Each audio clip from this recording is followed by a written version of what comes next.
Dr. Eric Kelly III and a host of phenomenal speakers from all around the globe for this 7-day virtual event that you don't want to miss. The mission of the Black Business Expo is to raise scholarship money from kids all the way from high school all the way from college. The Black Business Olympics is one of the largest Black business showcases in the world. It is an opportunity for businesses and companies to showcase their businesses globally. We are going to be giving away laptops up to $5,000 away to students. Again, I'm Olivia Appleberry, the founder of 2 Cents Finance and one of the speakers for the expo. I am so excited to see you there. For more info, go to www.blackbusinessexpousa.com or call 919-308-9090 and hope to see you there.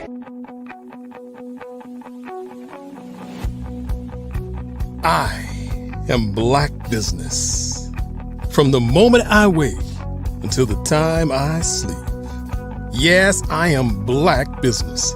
I am Black business. Tell me, are you Black business? I am Black business. Do you support Black businesses? Listen, I support Black business because I am Black business. Black Business Expo, one of the largest business showcases in the history of Black business in the world. The world! Sign up today at www.blackbusinessexpousa.com or call 919-308-9090. I am Black business. I am Black business. From the moment I wake until the time I sleep, I am Black business. I am Black business. Are you Black business? I am Black business. Do you support Black businesses? I support Black business because I am Black business. Black Business Expo, one of the largest business showcases in the history of Black America in North Carolina. Sign up today at www.blackbusinessexpousa.com or call 919-380-9090. I am Black business. I am Black business. From the moment I wake until the time I sleep, I am Black business. I am Black business. Are you Black business? I am Black business. Do you support Black businesses? I support Black business because I am Black business. Black Business Expo, one of the largest business showcases in the history of Black America in North Carolina. Sign up today at www.blackbusinessexpousa.com or call 919-380-9090. I am Black business. I am Black business. From the moment I wake until the time I sleep, I am Black business. I am Black business. Are you Black business? I am Black business. Do you support Black businesses? I support Black business because I am Black business. Black Business Expo, one of the largest business showcases in the history of Black America in North Carolina. Sign up today. How many times have you been asked to help someone you didn't even know, a student, a business entrepreneur, or did you ever even ask, where did they end up? that business, that friend, that entrepreneur. Well, just maybe they ended up in a gang, bankrupt, homeless, or worse, dead. Maybe they turned to crime, drugs, and alcohol. Did you ever wonder? Did you destroy their dream, or was your life always so easy? At the Black Business Olympics, we started a movement to help students complete.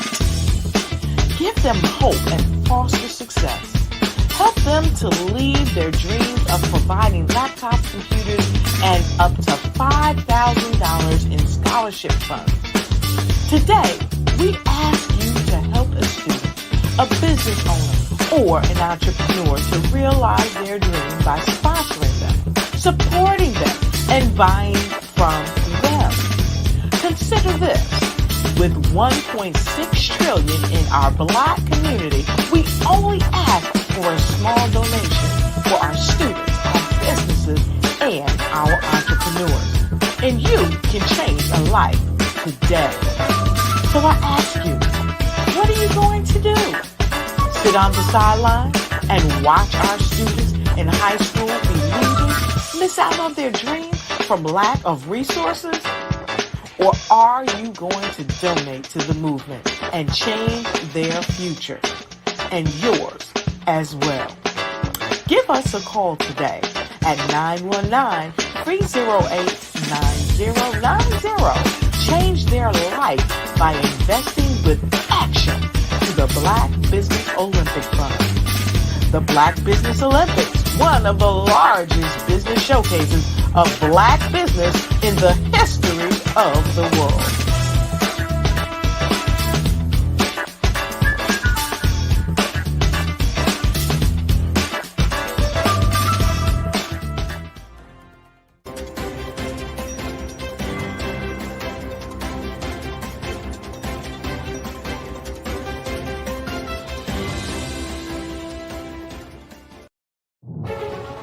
In the heart of America, there are dreams waiting to be realized.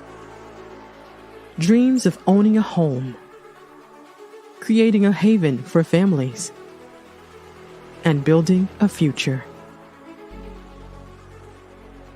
Yet, there are 13 million mortgage-ready home buyers and nearly 20 million renter households who have the credit and income to qualify for a mortgage but remain left out of the home buying process.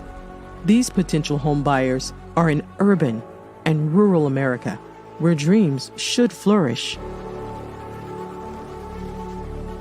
The big banks, the giants of finance, have all exited the mortgage lending business, decreasing their lending footprints across America.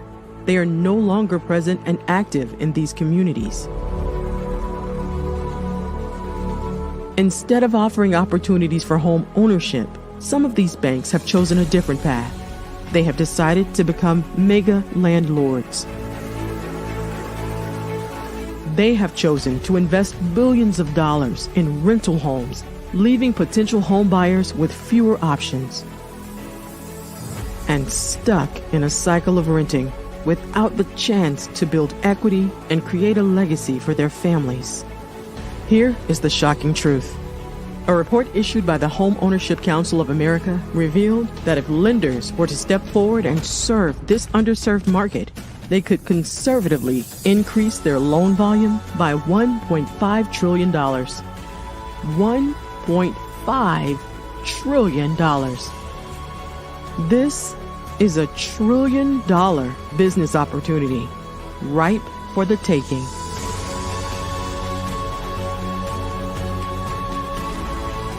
That's why I Have a Dream Home is here. We support the American dream of home ownership in urban and rural America. We believe in the power of social consciousness and the impact it can have on people's lives. Investing in urban and rural America is not just good business sense. It's a moral imperative. Our mission is clear. Become the go-to mortgage lender in these communities, create a pathway to home ownership for all Americans, breaking the cycle of poverty by empowering families to build wealth, stabilizing our communities, and taking pride in our country. I have a dream home. Unlocking dreams, transforming communities, and rewriting the story of American home ownership. For more information, scan the QR code or visit our website at www.ihaveadreamhome.gold.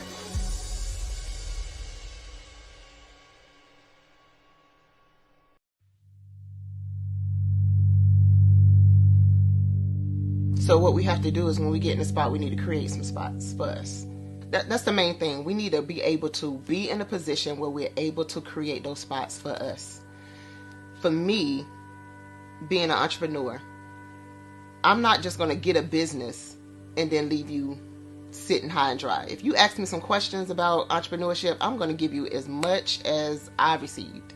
I've seen people who made it, and then when you ask them, it's like, okay, now you have to pay me for the information, the same information I got for free. We probably in totally different cities. There's no way that we're going to bump heads or anything. We're not competing. Bring me up with you. And so I just think that whatever education that I have, then I need to be able to give that to my own as well. So create the spots. You can create the spots when you get there. Over the past few years, we've seen the growth of existing and new initiatives focused on financial inclusion, building global networks, and reducing the wealth gap in response to the idea there's not enough seats at the table. Whether their outcomes are to increase the representation of Black executives on corporate boards, ensure an inclusive global economy, or to create new U.S. African commercial pathways, the strategies are often carried out by separate programs. The question is, should they be?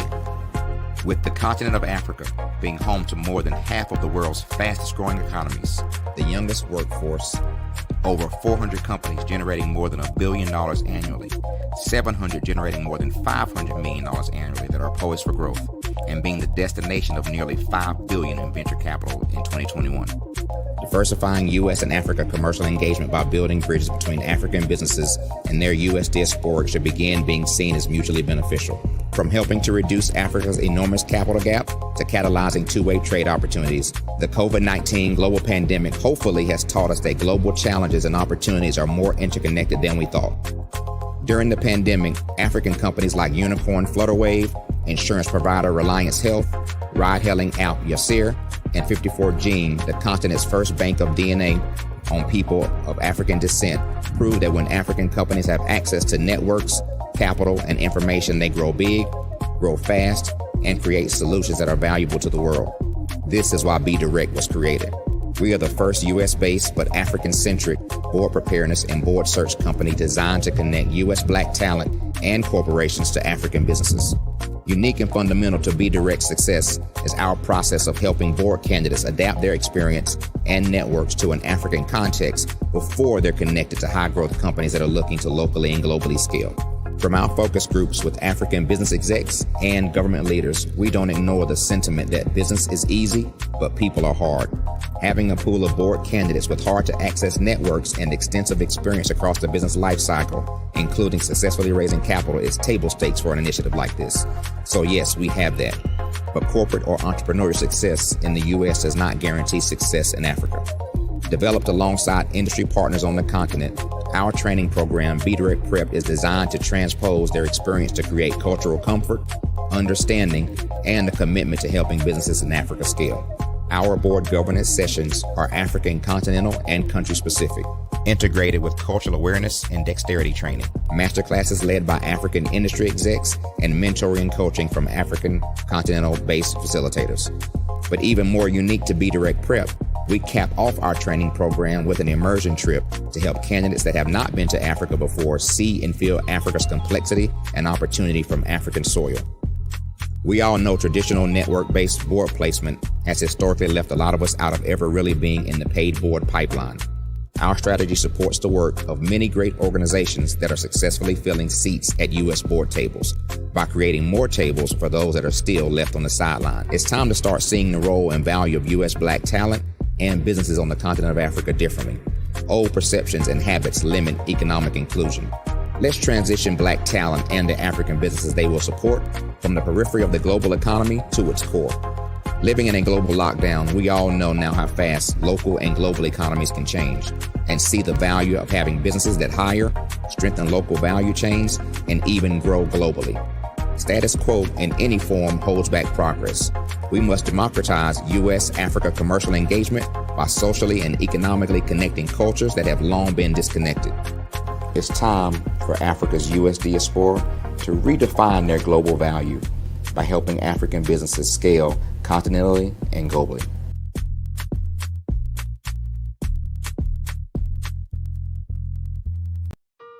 Hello, this is Israel, and I am CEO of Daydreams Interactive and author of Princess Planet.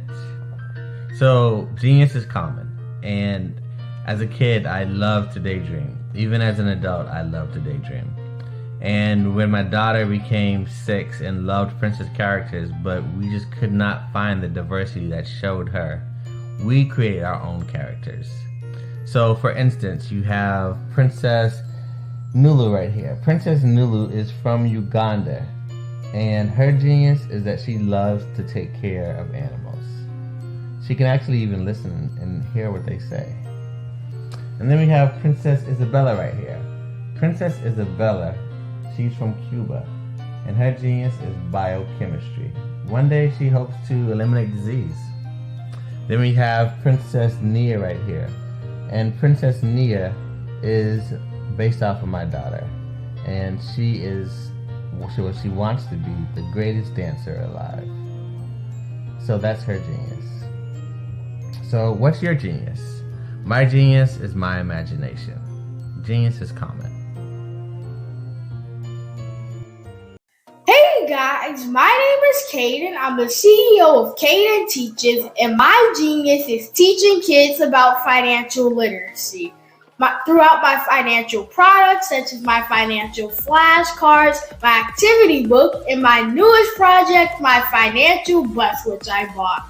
And on the bus, it has a mock bank where kids will learn how to deposit and withdraw money, a mock grocery store where kids will be able to learn how to have a family budget, and a mock stock exchange where kids will even be able to learn how to invest in stocks.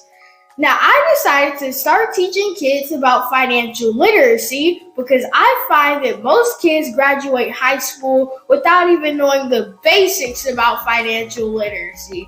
And I feel if I were to teach kids about financial literacy, that I would be able to help kids tap into their genius. And I actually learned about financial literacy to my dad because I would go to business meetings with him, and I would always see that they were talking about financial literacy. And at that point, I didn't understand what financial literacy was. So I took it upon myself to learn about financial literacy and teach it to kids in a way that they could understand. But I want you guys to help me help kids tap into their genius by going to my website, cadenteaches.com, and you can sew into me in my financial bus by going to my GoFundMe link. And remember, if Caden can, you can too, because genius is common.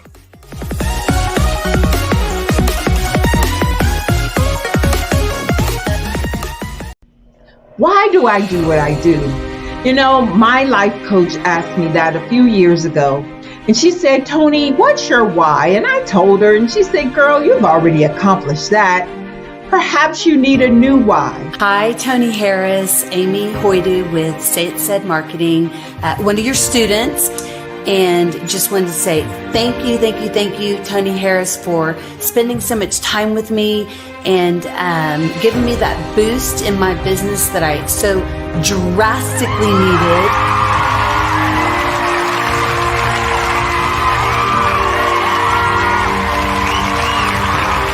My why is to touch, move, and inspire my clients to take drastic steps to be better than they were before they met me.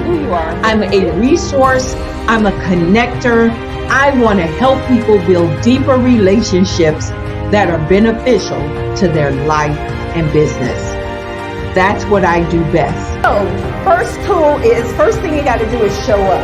And speaking is a way to magnetically attract your ideal client to you. How many of you use social media that way? Absolutely, and this is how you look to the world. Drastic steps are the steps that are needed to be successful. And my business is drastic denotes a mindset. Getting out of your comfort zone.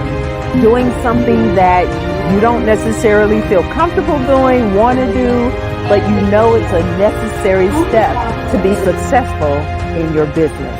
I get the most satisfaction when I see my connections flourishing into relationships long after I am gone. Hi, my name is Jasmine Augustine with Media Jasmine, and I've joined several networking and referral groups in the area. And Network in Action Northeast Houston with Tony Harris Taylor is one of the best organizations that I've joined. I love that piece of what I do, and it is what fuels my fire.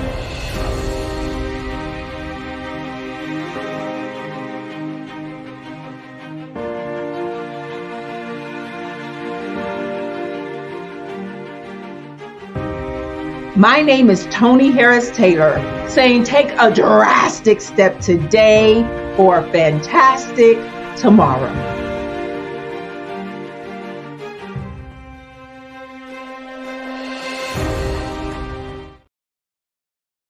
I'd like you to imagine with me, if you will, opening an app. What if you could build your own city?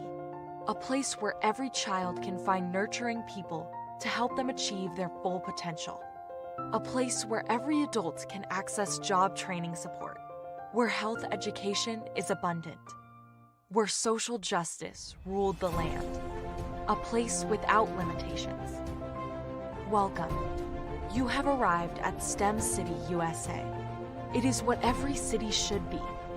A safe and trusted community where you find people and resources to help you become everything you are and beyond. STEM City is unlike anything you have ever experienced. It is a digital twin of the world around you, only better. STEM City is about energy and soul renewal. It is more than a digital world. You can almost feel the power of live cultural events, music, and theater. STEM City promises a better future for children with caring mentors and hands-on activities with dedicated tutors to support our youth. STEM City is your passport to a healthy lifestyle with weekly events addressing our community's many issues. STEM City is your financial well-being with helpful information on wealth management, career advancement, job training, and so much more. STEM City is the community you deserve. It is the city where your dreams can come true. STEM City USA, a place in the sky that is accessible to all who reach for the stars.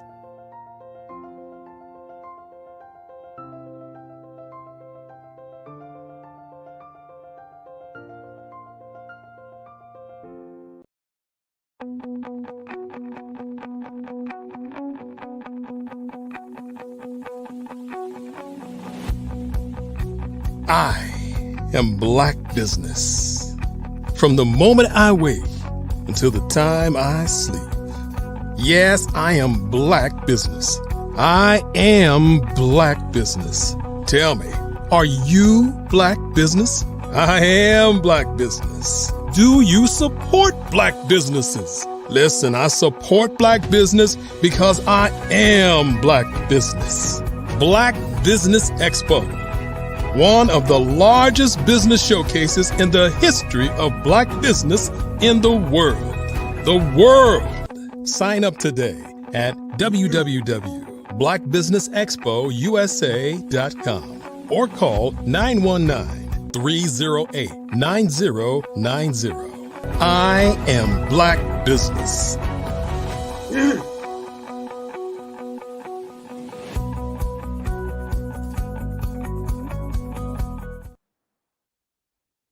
Good morning, business owners, entrepreneurs, thought leaders, and corporations. Welcome to the Black Business Network. My name is Sidney Wormsby. I'm the owner and founder of Strategic Solutions, Huertas e Decus. We are a business growth and improvement consulting practice. I will be your business moderator for this morning on the Black Business Network. The Black Business Network is a 24-hour business network showcasing Black businesses, business owners, entrepreneurs, and thought leaders worldwide. We have speakers from North Carolina, London, Singapore, Africa, Japan, and cities all over the United States. The Black Business Network is a global community sharing its business knowledge to empower, inspire, and educate businesses about business. This morning, our first speaker is Ms. Jocelyn Glover Ellison. Ms. Ellison is a mental health professional with an MA in clinical psychology, and not a one-time, but a two-time #1 international best-selling author. Jocelyn advocates for Black women starting their healing journey from adverse childhood experiences to living authentically and purposefully. So I present to you Ms. Jocelyn Glover Ellison. Good morning. Good morning. How are you? I am doing really well. Thank you. How are you? Wonderful, wonderful. Well, I am so impressed. Not just a best-selling author, not just an international best-selling author, not just doing it one time, but doing it 2 times. That's pretty impressive. What were the topics of your books? Well, I just so happen to have them. They're Radical Women, One in a Million. And the second one, which I have a story which I am extremely proud of, is Radical Women, Resilience After Difficult Issues, Changes, and Losses. Wow, wow. Now, I assume that those are books around the work that you do in terms of helping women and advocating for women in terms of the journeys that they're taking. Is that correct or accurate? Yes. Yes. Okay. All right. Now, we're going to do a fireside chat, I understand. Yes. And I wanted to get a lot of information, one about you, but then also about your journey, because you're on the journey for being an entrepreneur yourself, a solopreneur, or have you already started that journey? Already started. Okay. All right. Good, good. So first, talk a little bit about your background and what got you into clinical psychology, and what made you choose the specific aspect of work that you do in terms of working with women with some difficult situations in their past and their histories. The reason, the basic reason why I got into the mental health pathway is because the brother right under me, I have 2 brothers, but the brother right under me passed away, and he was diagnosed with paranoid schizophrenia. And so having no contact or any knowledge of mental health back at that time, and just I remember the sense of helplessness, of not knowing how to help, and kind of standing on the sidelines like, my brother is deteriorating, I can't save him. And growing up with him, taking him different places to the parks and things of that nature, but now big sister can't help you. And so fast forward to now, mental health is so important. And a lot of times as Black women go through our day-to-day, we are so focused on family or career, we don't take time to think about me in that whole scenario. What about me? Am I pouring into me, but I'm always pouring out to everyone else and doing everything else? But how do I turn the mirror around and do that for myself so that I'm healthy, so that I can be able to live live a life that's the life I want to live instead of the life I have to settle for. Okay, good, good, good. So you mentioned that you've started your entrepreneurial journey. Tell us a little bit about what area you're going to work and focus on, and what made you decide to go from a clinical practice to the business that you're going to do. Well, I worked for agencies, so I didn't have a private practice, but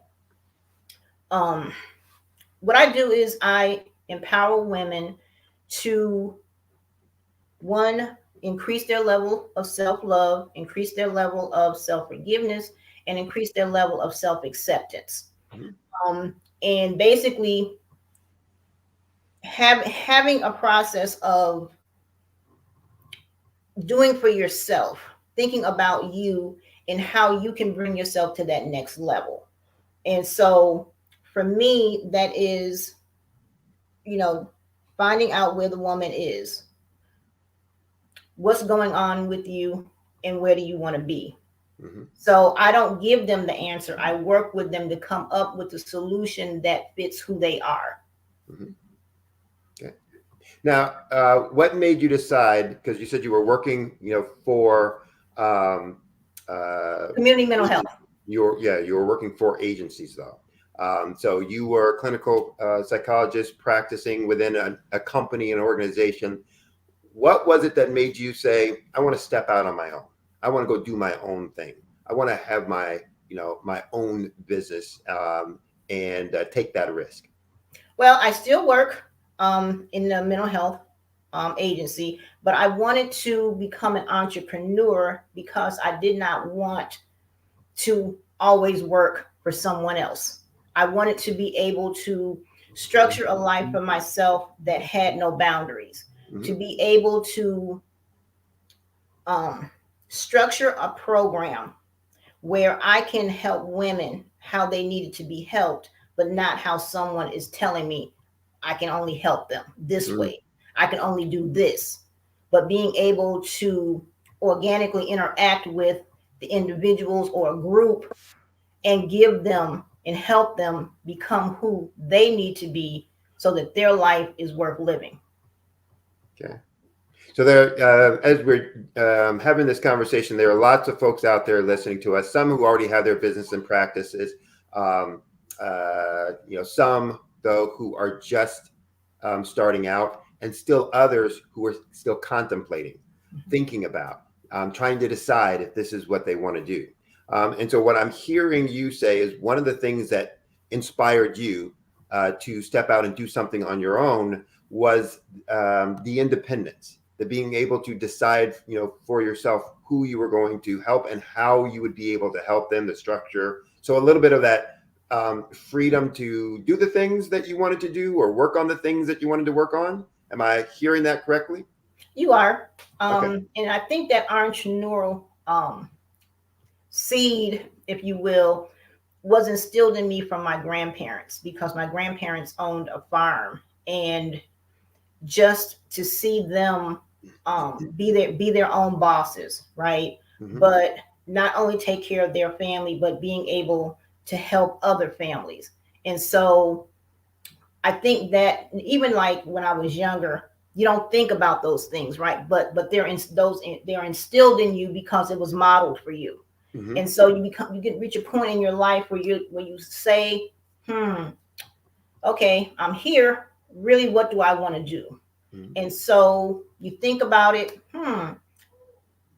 maybe I should think about working for myself, being my own boss, setting my own hours, the freedom to, spend quality time with family without having to punch a time clock, being able to travel, being able to work anywhere in the world, right? Being able to not be limited by a particular salary cap, but putting in the work, being dedicated, being committed, being intentional, that the sky's the limit.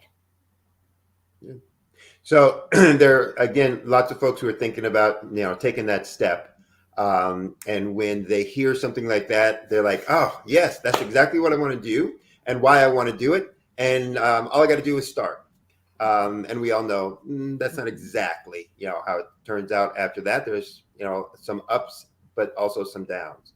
So talk about the things that are the risks, either that you thought about before or that you didn't think about, that you run into as you've started down your entrepreneurial, solopreneurial journey, that you would want others to think about, before they took their initial step. One of the things you have to think about, well, for me, you have to think about is, and if you work a 9-to-5 job, do you have the financial resources to quit that job? And if you don't quit your job. Don't jump out into the deep end of the pool yet if you only know how to doggy paddle, right? Be realistic about where you are. Sit down and formulate a plan. Don't just jump into it. Create a blueprint, right? What type of what are your passions? What are your gifts? What services do you want to offer? Who do you want to offer them to? What's the age group? What's a time frame? These are in no particular order, right. But a time frame. What type of business do you want? Do you want to, is it going to be products and services, or is it going to be, mental health, tangibles like products like shirts, coaching, financial, health and wellness. So you have to have a vision, and it could just start out really small. Start writing stuff down. I used to have everything in my head, but I even tell my clients sometimes, what goes on in your head, everything seems doable, right? But when you start writing it down, you're able to ask yourself questions. Is this really plausible? Can I sustain this? Is this anything anyone is going to really want, right? Does it have value? And so you have to have a plan. And I also would say, do a little bit of research, right? Use the social media, use the internet to whatever business you want or thinking of going into. Check out some pages of people who are where you want to get to, right? Reach out, ask them a question. Do you mind telling me how you started? What were some of the pitfalls you experienced? Get a coach, get a mentor, because no journey can be completed on its own. At some point, you have to have some help, whether it's someone offering you a glass of water, offering you a seat to sit down. Knowledge is so important. Right. I want to take a step back to something you said, from the very beginning, that if you are working, don't just quit your job unless you know you have the foundation, the financial foundation, the surplus, the excess sitting in your account, ready to do it. From a business perspective or business terminology, we talk about having working capital, seed capital, things that will help fund the business over some number of months. One of the things I talk about with my startup clients is having trigger points that just says, hey, I'm going to keep doing my day job, but here is what's going to be the trigger point where I pull the trigger to go to the next stage and the next level, the next phase, boom, boom, ultimately to the trigger point when I can say bye-bye to my job, my day job, and start doing my entrepreneurial work. Did you go through that kind of a process, or are you going through that kind of a process? And if so, how did you develop your trigger points? I'm actually going through that process. And true transparency, I had been for a long time treating my entrepreneurial space as a hobby. Mm-hmm. Until, talking to my coaches, them just inspiring me, not giving up on me, really helped me see that, wow, what I really want to do has value. There are so many women who need someone to be in their corner, to help them. And so now I am refocused. And so, talking to my coaches and saying, hey, I'm ready to do this. I'm ready to do this. For me, sometimes I get stuck and this might be for a lot of entrepreneurs, something just to remember. You're going to have those periods where you question yourself of, do I have value? Do I bring value? Is it good enough? And I'm realizing that I just got to do it. And the hardest part is the initial just do it, because we overthink it. We create barriers that don't need to be there. And the trigger for me is time is moving on. 2023 is, going to be December soon. And there are things that I want to at least set in place. So by the time 2024 hits, it's like, okay, now here's this, here's this, here's this. So for those thinking about the entrepreneurial journey, keep in contact with your coaches. If you have a support group, to keep you focused. So when you hit those trigger points, you have someone to say, hey, you made a commitment, accountability partners, you made a commitment. What's going on? How can I help you? What do you need? And so I have a really good support group, and I would encourage everyone on an entrepreneurial. Don't just have any and everybody as your support. Be really intentional, weigh their value to you and to your entrepreneurial process. Good. You mentioned about having an idea of where you want to have impact. And I think that's an important piece in the decision-making process. From going from your side hustle, this is just my side hustle. I just do this, for fun. It's my hobby. I make a little extra money off of this, but I could never do this as, my job. I could never get to where I want to get to. If your day job is giving you all the opportunities to make the impact that you want to make, fulfill all the personal, goals that you have, provide all those opportunities, then great, you stay there. When they're not, that's when you start looking at, okay, what are their other avenues? And one of the first things I tell folks, whether they're going to work for someone coming fresh out of college or degree or certificate program or whatever, is where do you want to have impact? What do you want to be able to do to make a mark? Who do you want to make a difference for? How do you want to make that difference? And when you can start thinking through that, then you can say, well, then this is the job I want to have, the task I want to have. And you can start making the decision of, can I do it while I'm working for someone else? Or do I need to do this on my own? Did you go through similar kinds of conversations, or was your process, different from that? I like to talk. I like to share information. I like to encourage women. And so just in conversations, right, I find myself being solution focused, right? And for me, in getting the feedback of, oh my gosh, you just said something so powerful. You really helped me. And just continuously having those, initial conversations with women with different issues and getting the feedback that I'm providing value for them. It's like, oh, wow, because there was a time when I needed that from another woman and I didn't get it. Right. And I promised myself, if I was ever able to, I would never leave another woman that I interacted with the same way they came.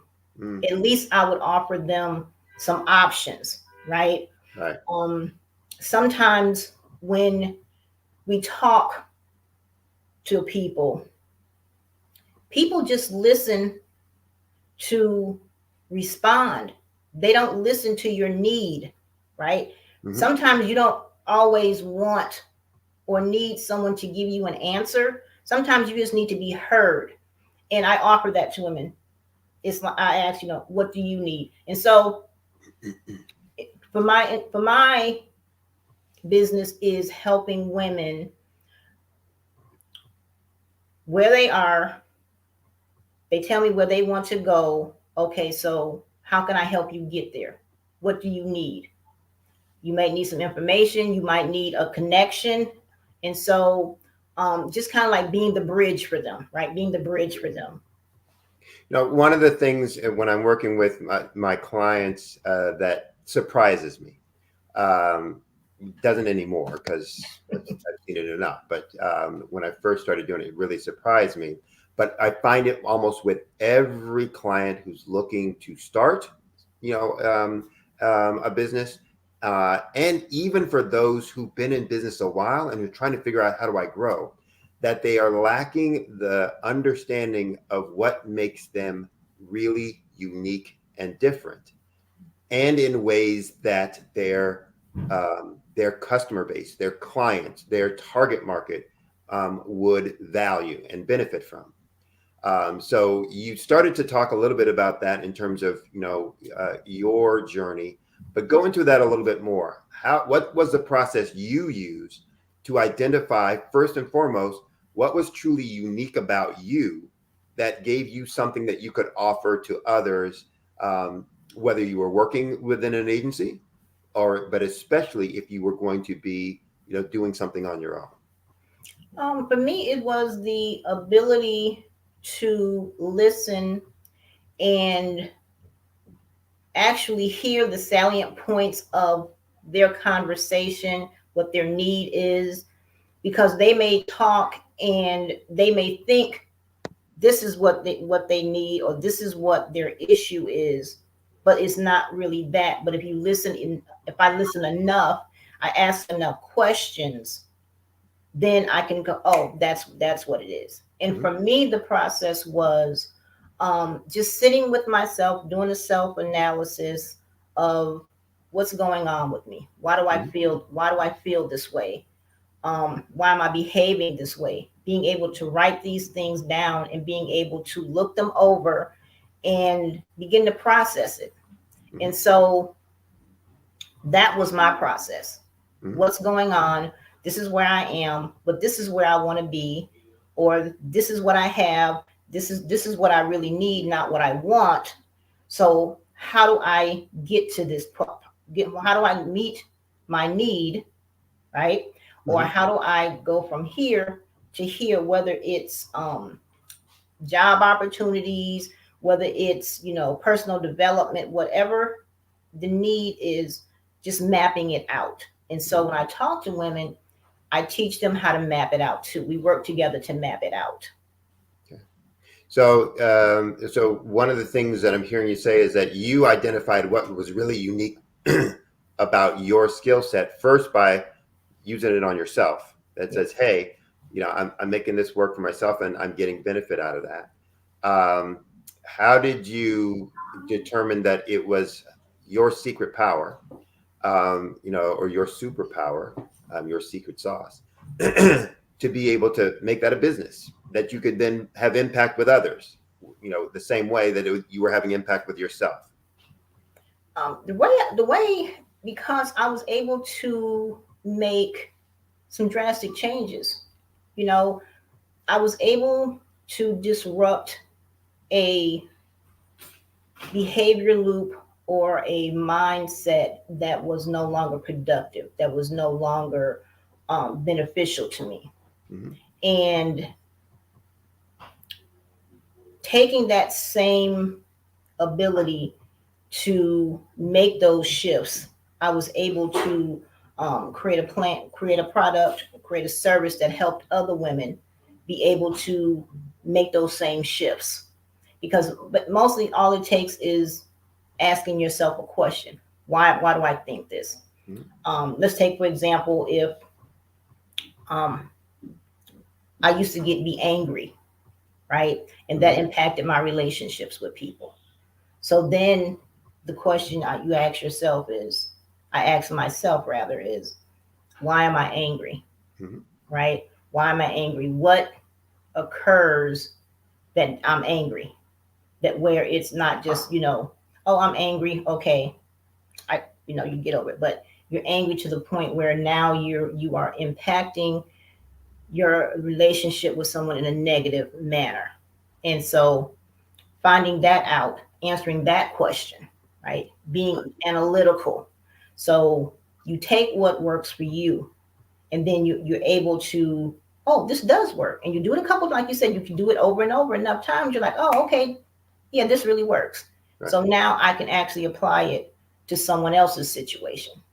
And I think it's important for people to hear that, not from the clinical psychology perspective, but from the entrepreneurial perspective.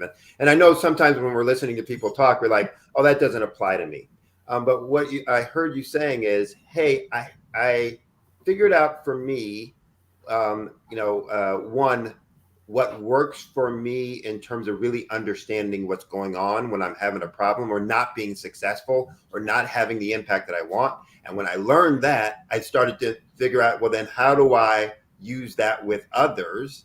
And what is it about me that, others might have the same need, the same want, this same expectation, and started applying it. That's the same with any business. And I think it's important for people to hear what you're saying there, that this is how, if you're going to go from not being an entrepreneur, working for someone else, to being an entrepreneur, that's part of that process and journey and determining, how do I have impact? Do I have something that others are going to want? And we talk about, at least, for me, I talk about pain points. Everyone has one of two pain points, sometimes two. One is a problem they have that they don't want. The other is a benefit they want that they don't have. And they spend all their time trying to figure out, okay, how do I either get rid of that problem or how do I get that benefit? And that's consuming them. And, we have to then identify whatever our strength is, whatever our superpower is, how does that, eliminate one of those pain points that folks have? So talk about how you then identified what women want and need within, the segment that you're targeting, and applied all those things that you just talked about to, really honing your focus in on women who had, bad events in their history that you were then going to work with. Yes. One of the important things to remember is, even though, like you said, you have a superpower and you can actually, use that to help other women, you have to not be so self-focused, right? You have to recognize what your strength and what your power is, but you have to also tailor it to other people. Mm-hmm. It can't just be, oh, this is what worked for me, so this is what you're gonna do, right? Mm-hmm. It's like having the color red, but there's so many various shades to red, right? So someone might like that bright red, but someone might like that rose red. And so being able to take your strength, but be able to be sympathetic enough, empathetic enough, and be able to actually see the individual and how you can apply your superpower to them, and having compassion. But you got, and also I will say that you have to have some self-compassion for yourself, because there may be times when your superpowers fizzle out, but you don't beat yourself up. What do? Every time you fall down, the superpower is when you pick yourself back up. Mm-hmm. And so understanding that and being able to have that translate to when you're dealing with others is reminding them the entrepreneur journey is not going to be straight roses. It's not going to be, a smooth surface. You're going to have those ebbs and flows, but you have to stay the course, because if the strength is the strength, it's always going to be the strength, right? Right. It may be low sometimes. It may be high. It may be at that medium level, but it's always going to be there. And so having the confidence that this works, it works. Yeah. And so, but tailoring it to each situation, because we go through different situations, but you still use your superpower. But how you use it is the key. Yeah. So we're running out of time, and I have a ton of questions I still want to ask you. So we'll have to, get back together and do this again. But I want to try and sneak, at least two. Maybe we only get to one, but two questions in. One is, when people are going from working, for someone else to their own thing, even after they have this idea of what they want to do and what their superpower is, and et cetera, they have to decide. So what exactly am I going to offer then? What's my product or service specifically going to be? How did you go about deciding, what that offer, what that product, what that service was going to be that you were going to deliver it, for the target market that you were going after? Actually, it was a connection on Clubhouse. I just went into a chat room and started talking. So communication, letting people know, asking for help. If you have a general idea of what you want to do, find someone who's already doing that and simply ask them some questions. There are a lot of coaches who have, complimentary phone calls where you can just call and talk to them. And, I have some great coaches. And so I would tell anyone who is contemplating beginning an entrepreneurial journey to reach out and just talk to some different people in the field that they want to go into. Because what the cool thing about coaches are that they've already made the mistakes that you may potentially make. And so having a coach can eliminate a lot of wasted time, a lot of being stuck, backtracking, and all of that. And so I would always recommend getting a coach. Okay. You started to touch on the other thing I was trying to sneak in there, which was about, how'd you go about getting clients or business, et cetera? Because that's the other thing that people always worry about. It's like, oh, if I do this, nobody will ever come. Nobody will ever buy my things. And you started talking about your approach because you were service-based, that you started off with kind of a networking approach. First doing informational interviews with people who can give you some ideas, but then doing networking. Was that the best way for you in the type of product that you or the type of service that you provide, of starting to get awareness out in the market that you were doing this? Was networking, or did you use some other things that you found to be more effective? I actually started doing posts with information on Instagram, and I got great feedback from that.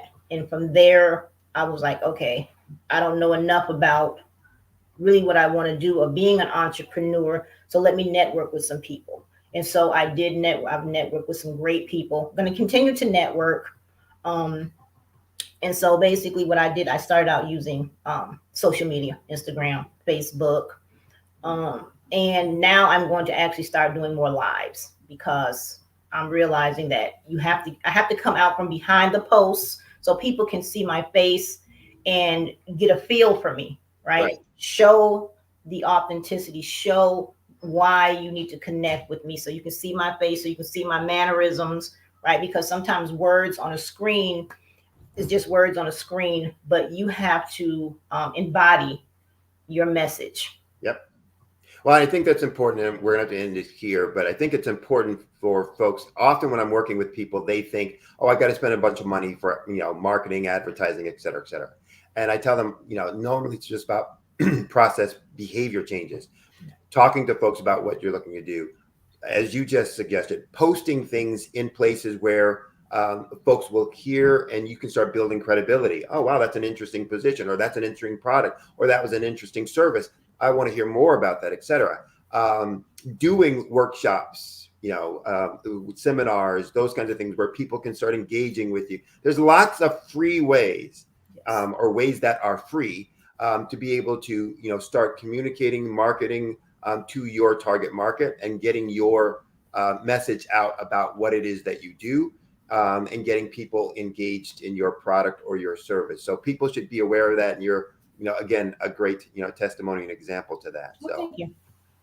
We're going to have to end it here, but here's what I'd like you to do. Folks have been listening to you about your service. You got a chance to show a little bit about your book, but if people want to engage with you more about either being an entrepreneur, or, specifically about, the services that you offer to women in terms of overcoming some, difficult things from their past, and being productive and fully accentuated. Talk about how people can reach you: website, email addresses, phone numbers, whatever is the best way for them to contact. Well, they can reach me, send me a message on Instagram, Jocelyn7525. Just DM realignment, and I'll know what that means. Email is gjocelyn, my first name, JOYCELYNN @yahoo.com. Okay. All right. Well, I've enjoyed the conversation. I look forward to having, more in-depth conversations with you about this and your business. And as we say, genius is common, and I'll see you on the other side. Thank you so much. All right. The Black Business Expo's mission is to raise funds for high school seniors going to college or for K through 12 entrepreneurs. The expo is a fundraiser for students. So you can go to www.blackbusinessexpousa.com. Again, that's www.blackbusinessexpousa.com to donate to the scholarship fund. You can also use the Cash App that's rolling on the screen below. And use the account $BBX USA. Again, account is $BBX USA. Our goal is to give laptops and up to $5,000 to 10 students. And if you're a student, you can register online also at www.blackbusinessexpousa.com. Every dollar counts, so we want to remind you, please donate to the scholarship fund. We want to also thank our Black Business Expo USA sponsors for this month, September 2023. Almost forgot what month it was. This has gone by so fast.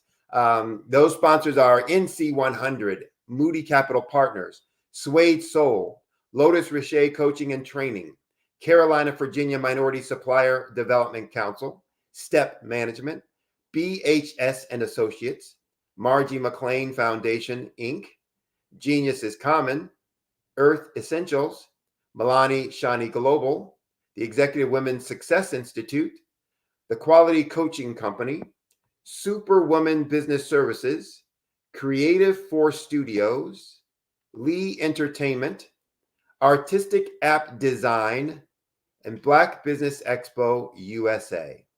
Thank you for listening. Stay tuned for more programming. And remember, genius is common. I'll see you on the other side. You are in the right place at the right time.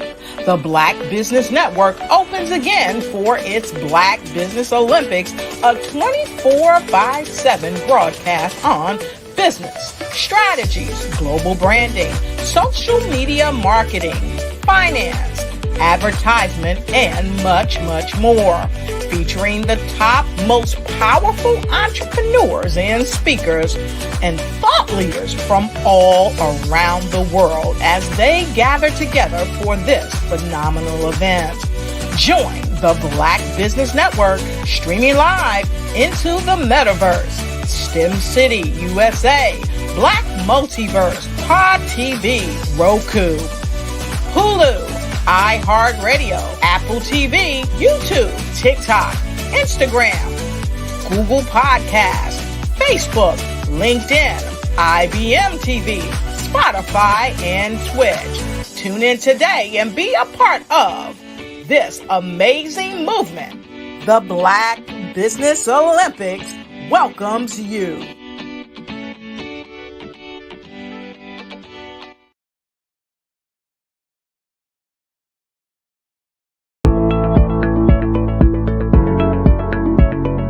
Prepare for what's coming and dominate in economic winter. Stand strong and thrive by showcasing your great products and services globally through the Black Business Network and Black Business Olympics. The Black Business Network has showcased over 2,000 companies with over $7 billion in sales each year. Over 10 million attendees have viewed the rebroadcast each month. Through the Black Business Olympics, unique styles of business training and mentoring are turning students into business owners and entrepreneurial warriors who will dominate in any economy. Gain the ultimate advantage of the Black Business Olympics, 7 days of unbelievable topics and speakers speaking around the globe. Donate your time and experience to provide expertise and scholarships to students worldwide and change the world. Now, more than ever, new insights, tools, strategies, and capabilities are needed. This is your chance for a major presentation to the world. Fill out the form and join the more than 2,000 speakers who have presented to over 200 countries. Join the Black Business Network streaming live into the Metaverse, STEM City, Black Multiverse Enterprises, Hulu, Amazon, YouTube, iHeartRadio, Apple, Facebook, LinkedIn, Pod TV, IBM TV, Spotify, and Google Podcasts. Sign up today. Spaces are limited, and we will see you there.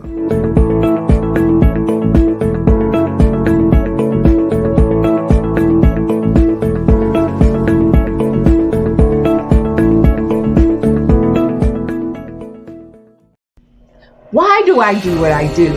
You know, my life coach asked me that a few years ago. And she said, Tony, what's your why? And I told her, and she said, girl, you've already accomplished that. Perhaps you need a new why. Hi, Tony Harris, Amy Hoydu with Say It Said Marketing, one of your students. And just wanted to say thank you, Tony Harris, for spending so much time with me and giving me that boost in my business that I so drastically needed.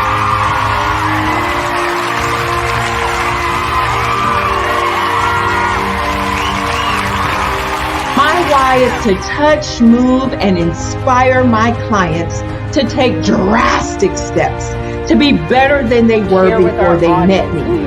I'm a resource. I'm a connector. I want to help people build deeper relationships that are beneficial to their life and business.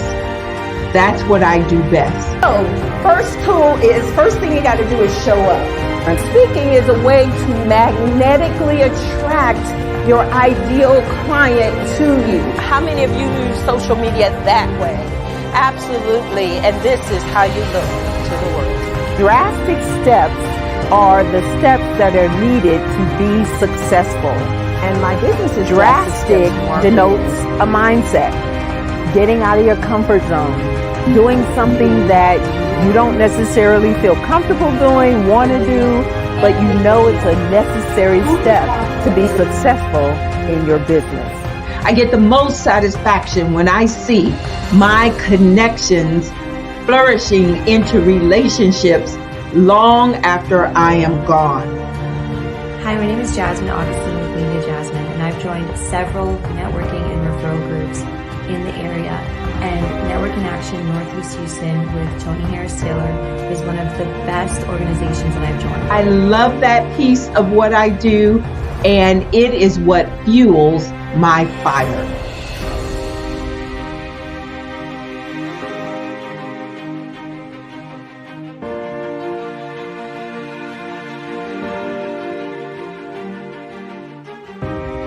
My name is Tony Harris Taylor, saying take a drastic step today for a fantastic tomorrow.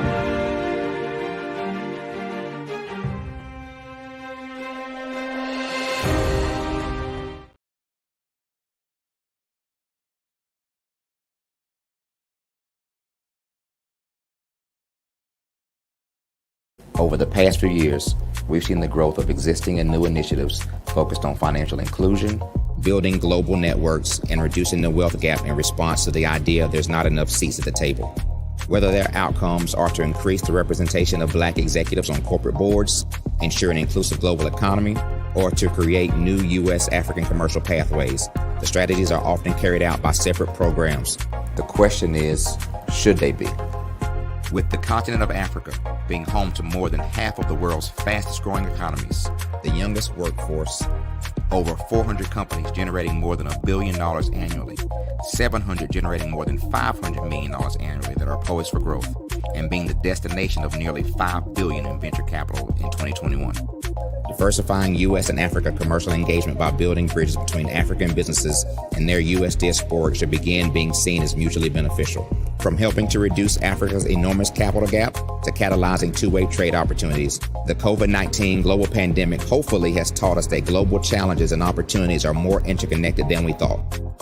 During the pandemic, African companies like Unicorn Flutterwave, insurance provider Reliance Health, ride-hailing app Yasir, and 54Gene, the continent's first bank of DNA on people of African descent, prove that when African companies have access to networks, capital, and information, they grow big, grow fast, and create solutions that are valuable to the world. This is why Be Direct was created. We are the first U.S.-based but African-centric board preparedness and board search company designed to connect U.S. Black talent and corporations to African businesses. Unique and fundamental to Be Direct's success is our process of helping board candidates adapt their experience and networks to an African context before they're connected to high-growth companies that are looking to locally and globally scale. From our focus groups with African business execs and government leaders, we don't ignore the sentiment that business is easy, but people are hard. Having a pool of board candidates with hard-to-access networks and extensive experience across the business lifecycle, including successfully raising capital, is table stakes for an initiative like this. So yes, we have that. But corporate or entrepreneurial success in the U.S. does not guarantee success in Africa. Developed alongside industry partners on the continent, our training program, Be Direct Prep, is designed to transpose their experience to create cultural comfort, understanding, and a commitment to helping businesses in Africa scale. Our board governance sessions are African, continental, and country-specific, integrated with cultural awareness and dexterity training. Masterclasses led by African industry execs and mentoring and coaching from African continental-based facilitators. But even more unique to Be Direct Prep, we cap off our training program with an immersion trip to help candidates that have not been to Africa before see and feel Africa's complexity and opportunity from African soil. We all know traditional network-based board placement has historically left a lot of us out of ever really being in the paid board pipeline. Our strategy supports the work of many great organizations that are successfully filling seats at U.S. board tables by creating more tables for those that are still left on the sideline. It's time to start seeing the role and value of U.S. Black talent and businesses on the continent of Africa differently. Old perceptions and habits limit economic inclusion. Let's transition Black talent and the African businesses they will support from the periphery of the global economy to its core. Living in a global lockdown, we all know now how fast local and global economies can change, and see the value of having businesses that hire, strengthen local value chains, and even grow globally. Status quo in any form holds back progress. We must democratize U.S.-Africa commercial engagement by socially and economically connecting cultures that have long been disconnected. It's time for Africa's U.S. diaspora to redefine their global value by helping African businesses scale continentally and globally.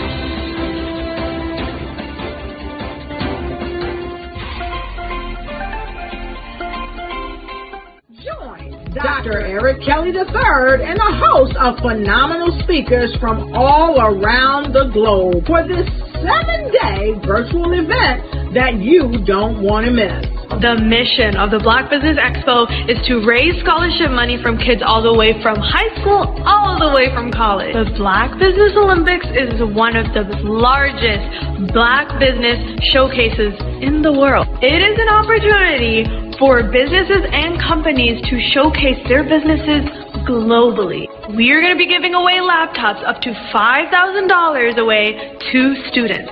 Again, I'm Olivia Appleberry, the founder of 2 Cents Finance and one of the speakers for the expo. I am so excited to see you there. For more info, go to www.blackbusinessexpousa.com or call 919-308-9090. and hope to see you there. I am Black business. From the moment I wake until the time I sleep. Yes, I am Black business. I am Black business. Tell me, are you Black business? I am Black business. Do you support Black businesses? Listen, I support Black business because I am Black business. Black Business Expo, one of the largest business showcases in the history of Black business in the world. The world! Sign up today at www.blackbusinessexpousa.com or call 919-308-9090. I am Black business. I am Black business. From the moment I wake until the time I sleep, I am Black business. I am Black business. Are you Black business? I am Black business. Do you support Black businesses? I support Black business because I am Black business. Black Business Expo, one of the largest business showcases in the history of Black America in North Carolina. Join Dr. Eric Kelly III and a host of phenomenal speakers from all around the globe for this 7-day virtual event that you don't want to miss. The mission of the Black Business Expo is to raise scholarship money from kids all the way from high school, all the way from college. The Black Business Olympics is one of the largest Black business showcases in the world. It is an opportunity for businesses and companies to showcase their businesses globally. We are going to be giving away laptops up to $5,000 away to students. Again, I'm Olivia Appleberry, the founder of 2 Cents Finance and one of the speakers for the expo. I am so excited to see you there. For more info, go to www.blackbusinessexpousa.com or call 919-308-9090 and hope to see you there.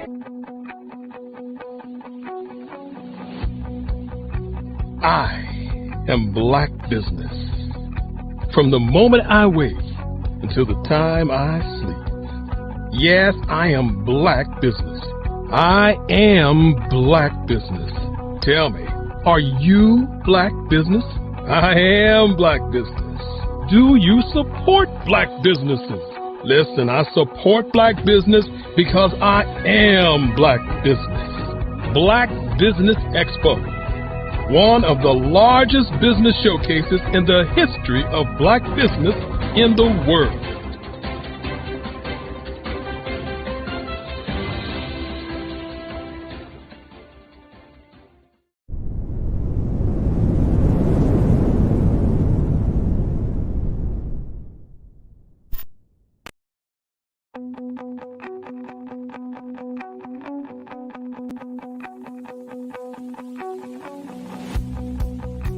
I am Black business.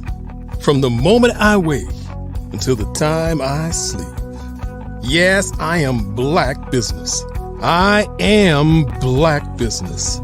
Tell me, are you Black business? I am Black business. Do you support Black businesses? Listen, I support Black business because I am Black business. Black Business Expo, one of the largest business showcases in the history of Black business in the world. The world! Sign up today at www.blackbusinessexpousa.com or call 919-308-9090. I am Black business.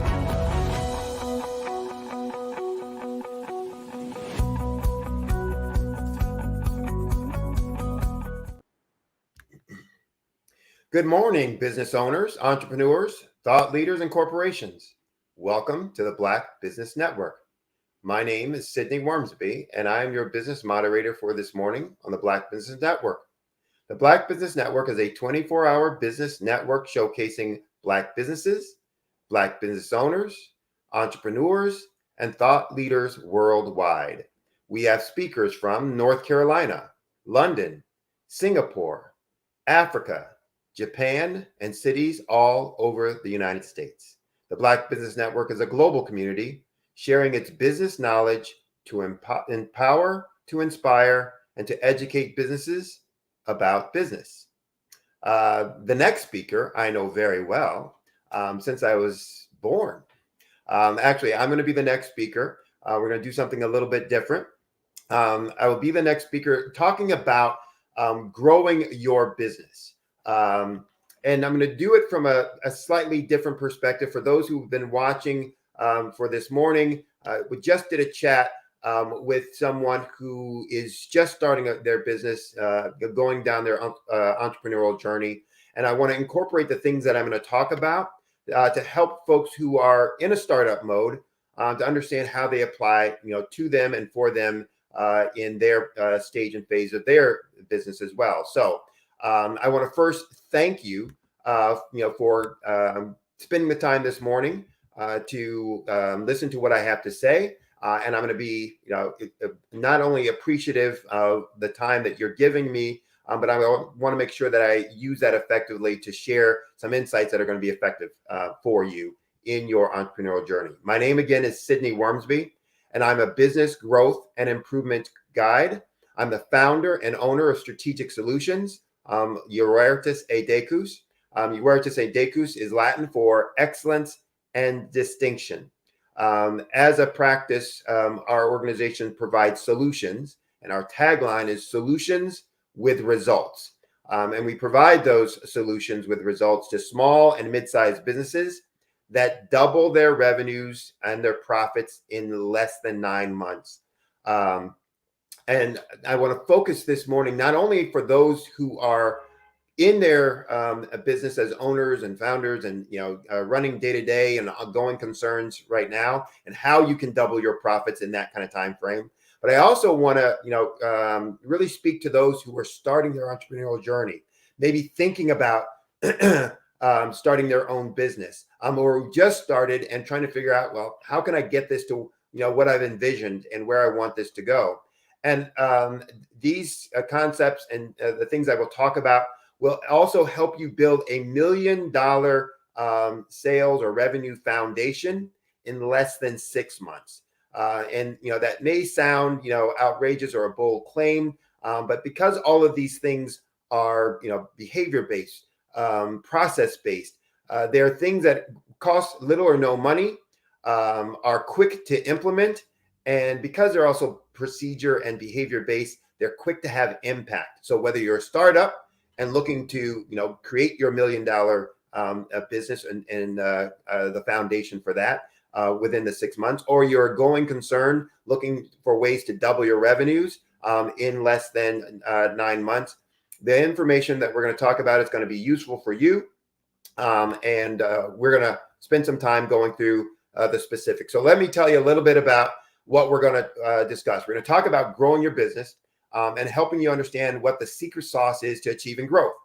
And here's what I'm going to talk about this morning specifically. What is growth and why it's important? What are the 5 drivers of growth? And there are only 5. And we're going to provide a few specific strategies and tactics that you can use to generate explosive growth in your business. So again, if you're a startup, it's going to allow you to create that foundation for $1 million business in that 6 months time frame. If you are a going concern, it's going to allow you to double your profits wherever you are, whether you are a business doing 10 or 20,000 a year, or whether you're a business doing 10 or 20 million a year. Using these strategies and approaches are going to allow you to double your profits within that time frame. So keep in mind, there's only limited time. I won't be able to cover everything that I'd like to do or that I work with my clients on in this 35, 45-minute time frame. I'll only be able to cover a few strategies, but I'll try and go in to some examples and detail around that, but I won't get to go into as much depth and detail as I would like. But hopefully the comments that I will give you will stimulate your thinking and open you up to some new actions that you can pursue. So let's go ahead and get started.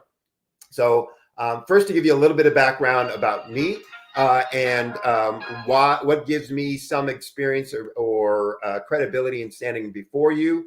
The first thing I talk about maybe is the diversity and depth of my experiences, but I'll also talk a little bit about my passions and my commitments for delivering solutions that get things done and drive results. So in terms of the diversity of my experience, I started off my career working for Fortune 100 companies, companies like International Paper Company, Eastman Kodak, PepsiCo, Citigroup, in some places known better by Citibank, JP Morgan Chase. And so I spent the first part of my career in a lot of functions and roles and responsibilities running businesses for those Fortune 100 companies. But I've also spent the second half of my career as an entrepreneur, owning and operating my own 15-location restaurant business, leading my own consulting practice, a real estate and short-term boarding business. But I also have diversity in the industries that I've worked with. So I mentioned some of the Fortune 100 companies that I've worked for: chemical processing operations, parts manufacturing, equipment assembly, retail restaurants, retail banking, investment banking and investment services, IT, and then as a entrepreneur, as a consultant and coach. I've had diversity in the business phases that I've dealt with. So I've spent a lot of time with startups and starting up businesses within large corporations and starting up businesses of my own as an entrepreneur. I've had a tremendous experience in turnarounds, again, both in Fortune 100 companies, but also in businesses that I bought. And I bought with the intention of turning them around. So buying distressed businesses and then using the things that I'm going to talk about today to turn those around and then selling those businesses off. I've also worked in declining businesses, to help stabilize them and turn them around, to increase in sales. I've had diversity in functions and responsibilities, working on capital projects as an engineer, manufacturing management, ops management, process development, product management, R&D, business unit or P&L management, and executive leadership, and diversity in geographies from local, regional, to doing nationwide or, as well as international and global leadership. And then, last but not least, diversity in perspectives. So I've been a doer, as I just gave you, some of the experiences I've had as a Fortune 100 exec and manager, but also as an educator in terms of teaching as an adjunct professor at several colleges in the New York City area, and teaching every subject within the College of Business, specifically at Brooklyn College, which is part of the City University of New York system. But what also I want to really highlight is my passion and commitment for delivering results, getting things done. And as an entrepreneur, that's all you're really interested in. Is I want to be able to serve my customers, my clients, in a way that gets results. I'm looking for results for my business as an entrepreneur. So how do I grow it? Get more things done. And I've spent a career doing that for other folks, and now doing that for myself as well. So growing a retail restaurant group for one company from 10 units to 46 units in over 3 years, just over 3 years. Reversing the declining sales for a thermal imaging product in less than 6 months. And then growing sales for consumer banking business at 2 times the rate of the rest of the business units. So I really want to stress that the things that we're going to talk about today, I've done in those experiences, and the net of all of that is I know and I understand business. I know business from all perspectives. I know how each function or aspect of the business impacts the other functions and what makes a business grow. And I can understand your business because I know the business of business. And so what we're going to do today is really talk about those things that are generic and specific for all businesses. That when we talk about, there's only 5 areas of growth for business. That's every business, large or small, a Fortune 50 or 100 business, or an entrepreneurial business that's pre-revenue. Growth is going to come from these same 5 areas. And if we understand that, then we can have impact. So we'll first talk about why is growth important for a business. And that may seem logical or self-evident, et cetera. But when I talk to students, when I was an adjunct professor, and ask them what's the objective of business, usually the response that I get is something around a conversation about revenue. That the objective of business is to make money, is to sell stuff, to make a profit, to take care of my family, et cetera, et cetera, et cetera. But I always tell folks that that's wrong. That's not the objective of business. And most people think I'm crazy, say I'm stupid, say I don't know anything about what it is that I do. But the objective of business is plain and simple and very clear. It's to meet the need of a customer. That's it. Now, the objective of business, therefore, is to solve a problem that a customer or client has. It's not that money isn't important. And in fact, money, or specifically revenue, is a measure of how well that business is meeting that need. Profit is a measure of how long that business will be able to meet that need and how many customers that business can serve. So it's not that money isn't important, but it's not the objective. And our customers typically have what I call pain points, one of 2 possible pain points.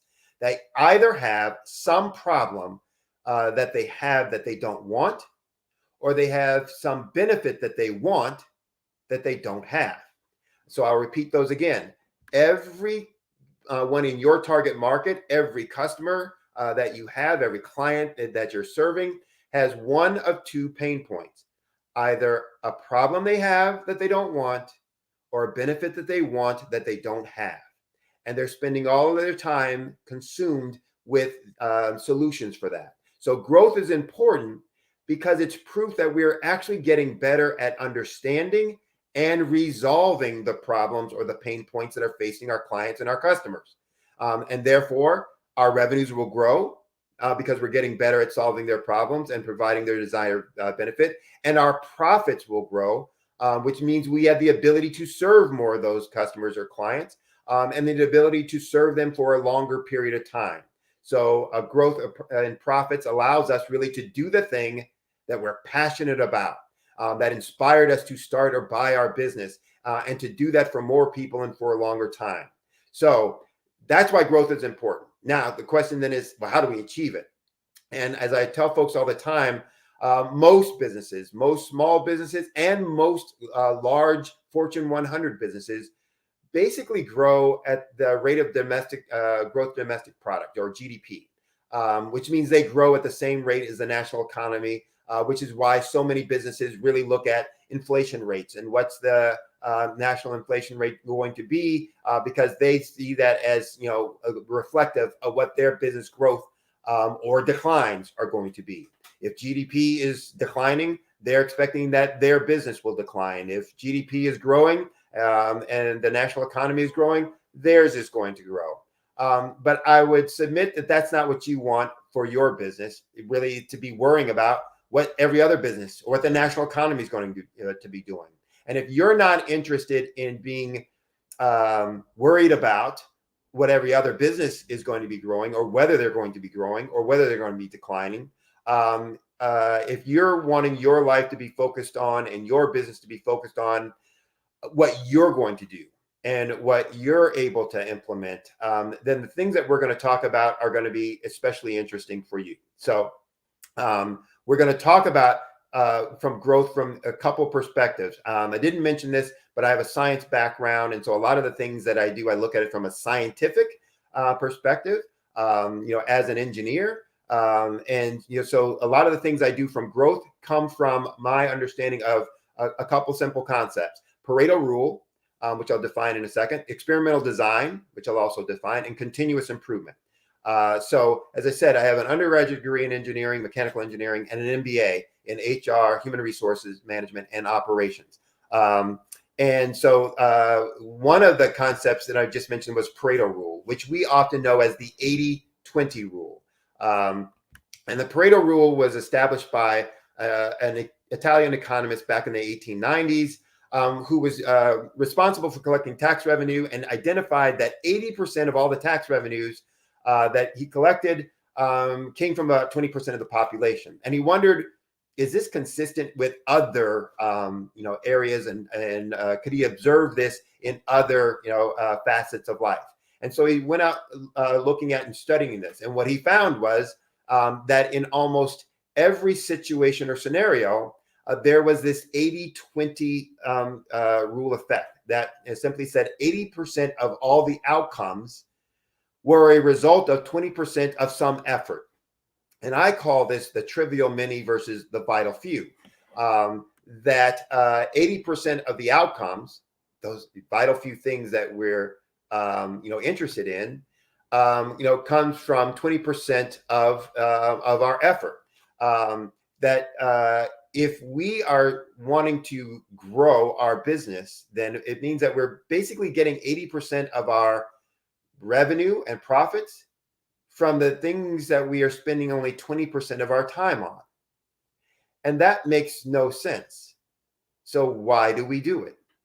So again, I'll just repeat it. We spend 20% of our time on things that result in 80% of our revenue and profits. And that means we're spending 80% of our time on things that only derive 20% of our revenue and profits.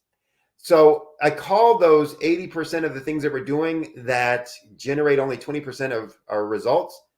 It's those activities, again, that's the trivial many. Those are activities that I call firefighting or rat killing.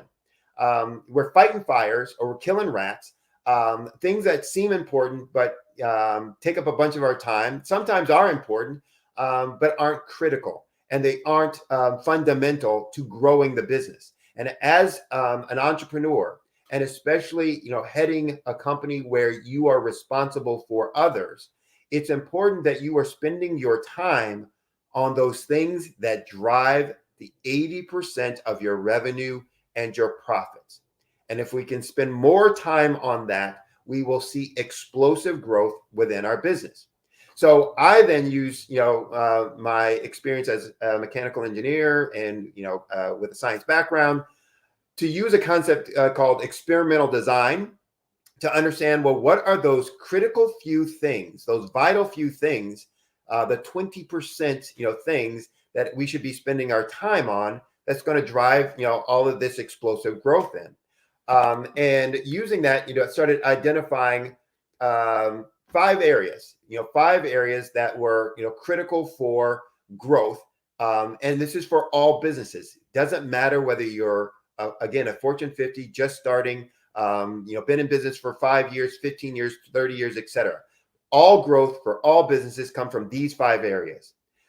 More leads, higher conversion of those leads, which is converting those leads into paying customers. More transactions, meaning each of those customers actually doing more business, buying more of our product or services and different products and services with us. Being able to charge higher prices, meaning that we're creating a value proposition. And then more profits, which means we're really reducing expenses that we're using or that are consuming the dollars that we're bringing in as revenue. So those are the 5 areas that all growth comes from: more leads, more conversion or higher conversion of those leads, more transactions, higher prices, and more profits. So if we're going to spend time growing the business, we need to spend time in those areas. I'm going to talk about probably with the time that I have, probably only a couple of these areas, but I want to start first and foremost about leads. Because that's the lifeblood of a business. You can't have a sale if you don't have a lead. So the key to getting more leads, though, is really good marketing. And good marketing is about really fundamentally these 3 things. Targeting the right market, targeting that market with the right message, and using the most effective media to deliver that message. So I'll repeat that. Good marketing is about fundamentally three things: targeting the right market with the right message and using the most effective media. So what does that mean in terms of right message? The right message, first and foremost, is about having something good to say. What's good to say? It's having something that we can say about ourselves or our business that we do well that no one else can say. If someone else can say it, then it doesn't make me unique. And I want to find and identify that thing that makes me unique, that sets me apart. And one of the things I found in all of my consulting work is that most people, most businesses don't understand this. They don't understand it about themselves individually as an owner, what makes them unique, what is really good about them, what are they better than the average bear at, and they don't understand that about their company. And so because they don't understand that, they replace or put in their marketing things that are more platitudes. We have the lowest prices. Maybe, maybe not. Everybody can say that. We have the best people. We've been in business for X number of years, fill in the blank, 30 years, 10 years, 15 years, etc. We train our staff, for customer service. These are platitudes that really don't set you apart, don't explain what's really unique about you, and it doesn't answer or address the pain point that your target market is dealing with. So remember what I said before. Every customer, every individual is dealing with one or two pain points. And that's either a problem that they have that they don't want, or a benefit that they want that they don't have. And the key to having something good to say is identifying what is unique about you that no one else can say, and that is relevant to your target market's problem or pain point. Meaning, what is unique about you that no one else can do or say or isn't as good as you in, that you can use to solve the problem that your target market has, or that you can use to provide the benefit that your target market wants. And if you are doing that, then you are creating what I call a market dominating position statement. You're staking out your position in the market where you can dominate, because no one else can do what it is that you can do to the level that you can do it. And it's relevant and solving a problem that your target market has and wants resolved, or providing a benefit that they want. So you can dominate that space. And when you can dominate that space, then you're going to find people flowing to you, having having leads contact you at will. And that's the objective. So it's not just saying that we have the best customer service, but it's identifying what you do, what you are unique at, that will help solve their problem. So when we have something good to say, that's the first step in great marketing. That's having part of the having the right message. But the second part of that is say it well.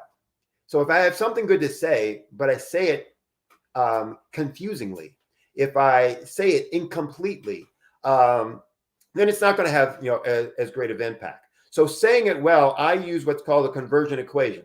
And remember, I said I have a science background, so math and equations are something that I'm comfortable with. But this is an equation like in a formula. This is an equation more in terms of phases and steps of the conversation that you're going to have with your clients, and that each one of your ads or messages to your target market should involve or include. And the first is to interrupt. So as I said before, everyone has either a pain point of a problem they have they want to get rid of, or a benefit that they want to accumulate or achieve. And that's consuming their conversation in their head. And what we have to do first and foremost is interrupt that conversation.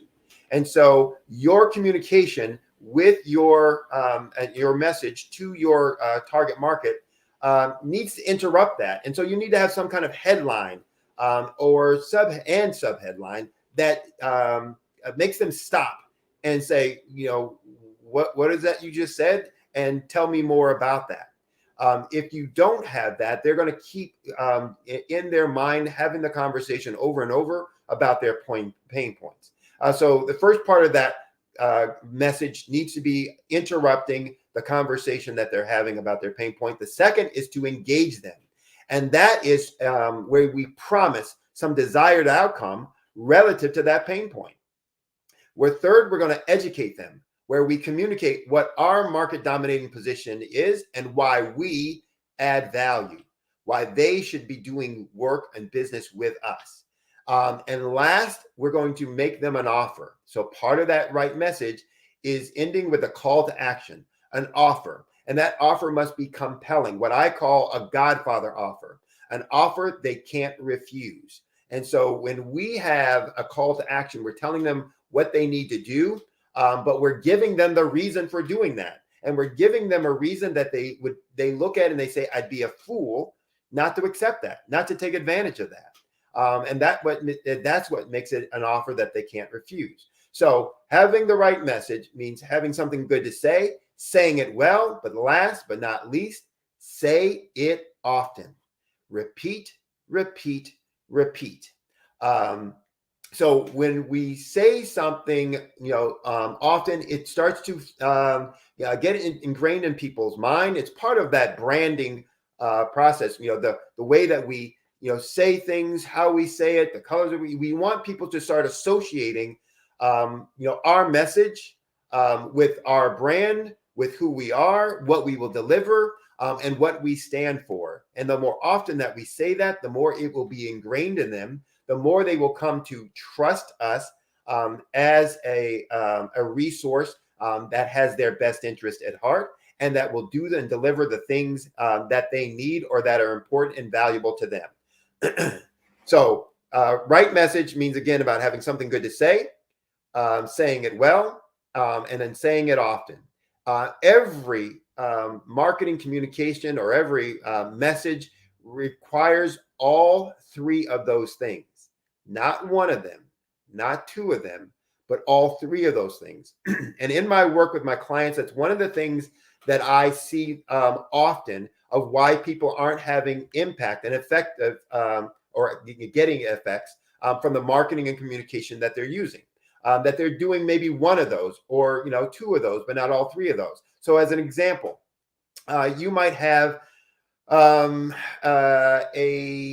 digital marketing firm that will talk to you about dealing with your social media and making sure that your SEO is number one for your page, et cetera, et cetera.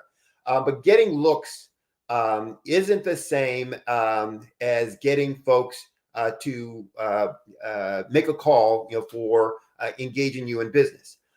Getting people to get to your page and click on your page doesn't mean that they're necessarily then going to buy your product or service. That's because the message may be all wrong.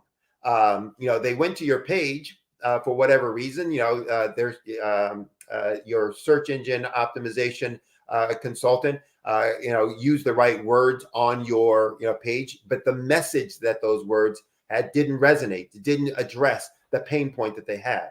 You may have advertising or PR coaches or consultants that may create the right message, but for the wrong target market because they really haven't helped you identify who those folks are.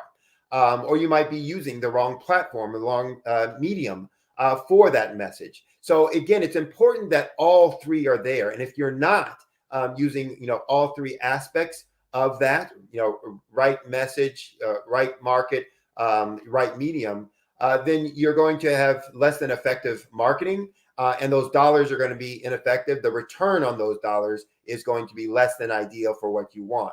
And often that's why people get frustrated and turned off from using consultants in the past, or decide that they're going to try and go it on their own because they haven't gotten the results that they wanted. And I'll tell you, if you're not getting the results, look at that aspect. Are you using all of those three aspects of your marketing communication? So next thing, conversions. How do we convert once we've gotten a lead contacting us, and people now trust us, for someone that has their best interests at heart, and they're going to our web pages, our social media pages, or they're contacting us through the phone calls, or they're seeing us in a networking event, and they're deciding, hey, I want to get more information. How do we convert those leads into paying customers? Someone saying yes to our compelling offer, someone who's going to hand over cash to us, in the transaction process. And here I'll talk about two examples of things that we can do, but it's important for us to first understand the buying process. So most people are not what we call, or what I call, now buyers, people who are looking to buy right now, today. And 99% of the market, I don't care what product or service that you're selling, 99% of that market isn't going to buy today. They're not looking to buy right now. Most of the market are what I call future buyers. They may be far in the future buyers, or they may be near in the future buyers, but they're folks who are going to be looking in the future to buy. Now, far in the future buyers are folks who are kind of doing their basic research, getting some ideas, have a thought that they might be looking to do something different, and they're capturing some information. Near future buyers are trying to decide what are the right features and functions of this thing that I'm going to be buying, and who's offering those kinds of things. Now buyers are looking at who's got the best deal, who's going to meet my need the best, etc. And so, most of our marketing is geared towards now buyers, that 1% of the market who is ready to buy right now. And that's fine. We should have an offer for them. That's what I talked about before, having a compelling offer, something that, we're going to present to them that is going to be hard for them to turn down. And for each product, each service, that's going to be something different depending on who your target market is and what's important to them. But we will have a compelling offer that targets a now buyer. But what are we going to do for those not now buyers? And for there, we have two options. Or for those folks, who are going to be future buyers, we can use something like a drip campaign. A drip campaign is where we're going to email folks or set up emails where we can continually communicate to them and with them about things that are important for them, things that are important for them that are resulting or relating to the problems that they have that they don't want, or the benefits that they want that they don't have. They may be directly related to the product or service that we offer, or it may only be related to their mindset and the things that they're dealing with as part of that target market. But we will be providing information, resources, it may be surveys, all kinds of things that we can provide to them that show them that we are a trusted resource for them, someone that they can, again, rely on for providing information, knowledge, expertise, referrals, for things that are going to help them solve the problems that they're dealing with day to day. And then when they become a now buyer for our product and service, we will be front of mind for them. So that's one aspect. And drip campaigns are important also because for most of our contacts, for most of our prospects, for most of our leads, it will take, statistically it's shown and research has shown, anywhere from 5 to 12 contacts before we ever get them to convert to a client. And so drip campaigns become a way that we can do that. But here's another way we can convert. And for those folks who might say no to our initial compelling offer, maybe it wasn't as compelling for them, or maybe it didn't quite fit. One of the things that we can do with those folks is a downsell. A downsell is where we are offering a product or a service that is smaller in quantity, smaller in size, maybe lower in features and functions, that we will sell at a lower price point. It may be lower in quality, meaning it's doesn't have the highest materials, etc., but will meet the need of a certain market base, etc. All of those become examples of a downsell, where we will give them this other offer to bring them on board. It might be instead of selling them all of the whistles and bells products, maybe we're going to offer them a basic and simple model. It may be instead of offering them a 6-week class, what we're going to offer them is a 1 week or a 1-day trial. And so many of you have received those trial offers where, you have to give them their credit card, but it's a 7-day free trial where they get to test out and try out, the product or service, et cetera, that company is offering.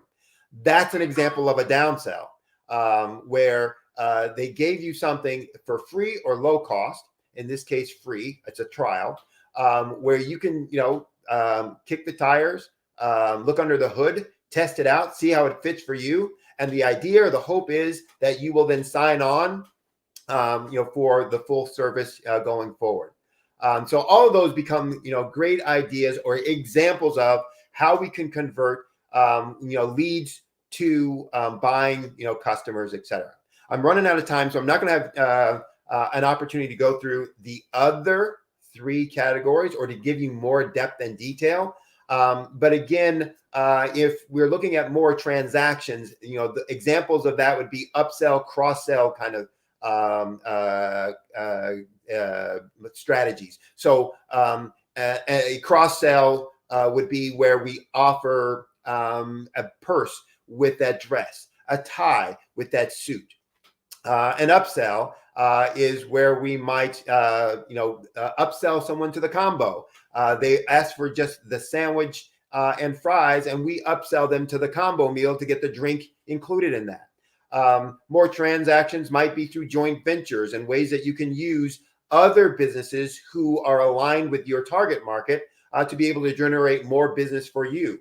Higher prices is not about just raising your prices, but it's about how do you show value and how do you create value and communicate a value proposition to your target market so that they are willing to pay more because of the problem that you're solving or the benefit that you're providing for them. And more profits are, again, really about how do you reduce expenses, become more efficient, improve quality so that you're reducing cost in order to drive more of the revenue to the bottom line. So as a conclusion, by using the concept of continuous improvement, profit, and my profit growth simulator, I work with my clients on showing them small incremental improvements in areas like these 5 that we just talked about, and showing them how they can have huge results, explosive results in their overall business. And again, because the changes are procedure-based, behavioral-based, the ways that you are doing things, they're quick to be implemented. They're low or no cost to be implemented, and they are quick to have impact. And so that impact can be explosive and it can be fast. And so, as I said before, implementing these things can, allow you to double your profits in less than 12 months, allow you to, set a foundation for $1 million business as a startup in 6 months. So if you're interested in getting more information about these topics, getting more examples of how you can do that, feel free to reach out to me. You can go to my website, www.solutionswithresults.com. Again, that's solutionswithresults.com. You can get some information about my services, my practices. You can get my contact information. You can sign up for some education training. You can get a free digital copy of my book, where I go into all of these things in much more detail, so that you can start putting some of those things into place. You can go to that website and send me a specific question about your business, a problem that you're dealing with, and I will get back with you within 48 hours with a response to that. So again, that is with results.com. You can also reach out to me, very accessible, even via phone. In the US, that's +1 718-791-8707. Again, that's 718-791-8707. I really appreciate you listening to me and what I had to say this morning, spending some time with me. So in addition to the thanks for listening, here's to your success. Now I'm going to switch hats a little bit and go back to my moderator and just really communicate what it is that the Black Business Expo is all about. And as I said before, the Black Business Expo's mission is to raise funds for high school seniors going to college or for K-12 entrepreneurs. The Expo is a fundraiser for students. So you can go to blackbusinessexpousa.com. Again, that's www.blackbusinessexpousa.com to donate to the scholarship fund. You can also use Cash App, and that should be scrolling through your screen below, with the account $BBXUSA. Again, that's $BBXUSA. Our goal is to give laptops and up to $5,000 to 10 students. Students can register online at blackbusinessexpousa.com. Remember, every dollar counts. And so we'll remind you, please donate to the scholarship fund. I'd also like to thank the Black Business Expo USA sponsors for this month, September 2023. Those sponsors are NC100, Moody Capital Partners, Suede Soul, Lotus Richer Coaching and Training, Carolina, Virginia Minority Supplier Development Council, Step Management, BHS and Associates, Margie McLean Foundation, Inc., Genius is Common, Earth Essentials, Milani Shani Global, the Executive Women Success Institute, the Quality Coaching Company, Superwoman Business Services, Creative Force Studios, Lee Entertainment, Artistic App Design, and Black Business Expo USA. Again, thank you for listening this morning to your success. Remember, genius is common, and I'll see you on the other side.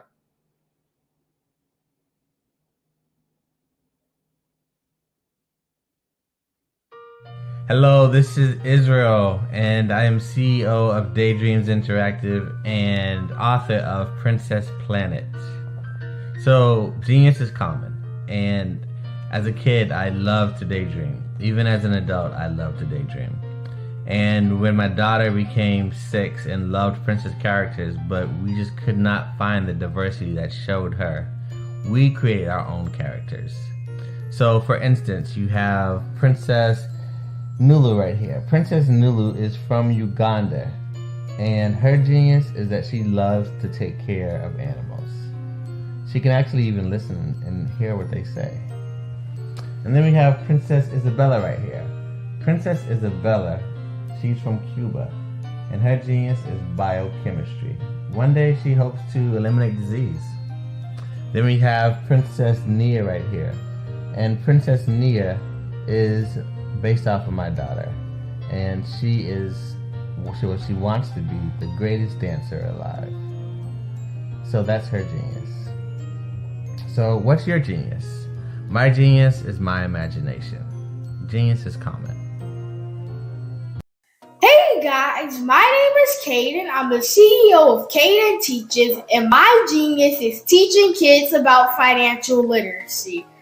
Throughout my financial products, such as my financial flashcards, my activity book, and my newest project, my financial bus, which I bought. And on the bus, it has a mock bank where kids will learn how to deposit and withdraw money, a mock grocery store where kids will be able to learn how to have a family budget, and a mock stock exchange where kids will even be able to learn how to invest in stocks.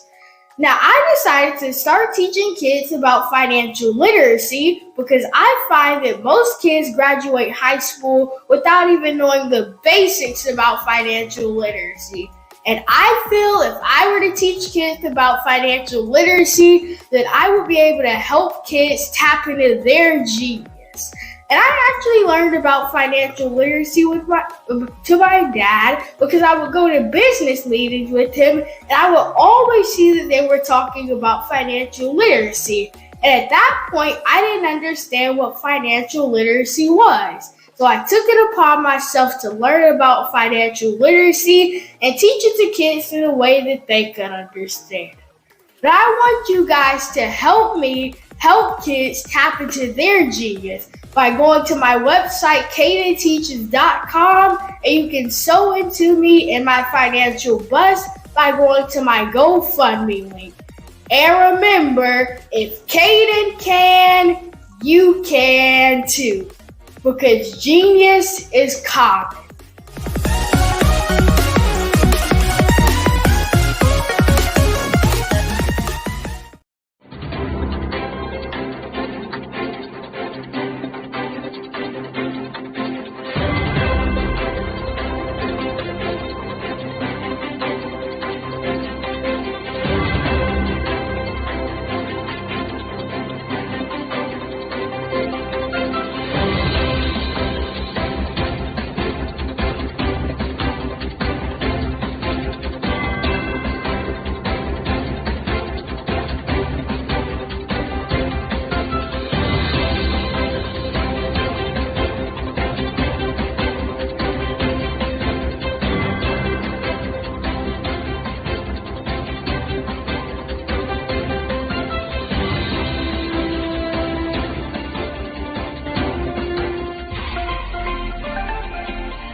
Dr. Eric Kelly III and a host of phenomenal speakers from all around the globe for this 7-day virtual event that you don't want to miss. The mission of the Black Business Expo is to raise scholarship money from kids all the way from high school, all the way from college. The Black Business Olympics is one of the largest Black business showcases in the world. It is an opportunity for businesses and companies to showcase their businesses globally. We are going to be giving away laptops up to $5,000 away to students. Again, I'm Olivia Appleberry, the founder of 2 Cents Finance and one of the speakers for the expo. I am so excited to see you there. For more info, go to www.blackbusinessexpousa.com or call 919-308-9090 and hope to see you there. I am Black business. From the moment I wake until the time I sleep. Yes, I am Black business. I am Black business. Tell me, are you Black business? I am Black business. Do you support Black businesses? Listen, I support Black business because I am Black business. Black Business Expo, one of the largest business showcases in the history of Black business in the world. The world! Sign up today at www.blackbusinessexpousa.com or call 919-308-9090. I am Black business. I am Black business. From the moment I wake until the time I sleep, I am Black business. I am Black business. Are you Black business? I am Black business. Do you support Black businesses? I support Black business because I am Black business. Black Business Expo, one of the largest business showcases in the history of Black America in North Carolina. Join Dr. Eric Kelly III, and a host of phenomenal speakers from all around the globe for this 7-day virtual event that you don't want to miss. The mission of the Black Business Expo is to raise scholarship money from kids all the way from high school all the way from college. The Black Business Olympics is one of the largest Black business showcases in the world. It is an opportunity for businesses and companies to showcase their businesses globally. We are going to be giving away laptops up to $5,000 away to students. Again, I'm Olivia Appleberry, the founder of 2 Cents Finance and one of the speakers for the expo. I am so excited to see you there. For more info, go to www.blackbusinessexpousa.com or call 919-308-9090 and hope to see you there. I am Black business. From the moment I wake until the time I sleep. Yes, I am Black business. I am Black business. Tell me, are you Black business? I am Black business. Do you support Black businesses? Listen, I support Black business because I am Black business. Black Business Expo, one of the largest business showcases in the history of Black business in the world.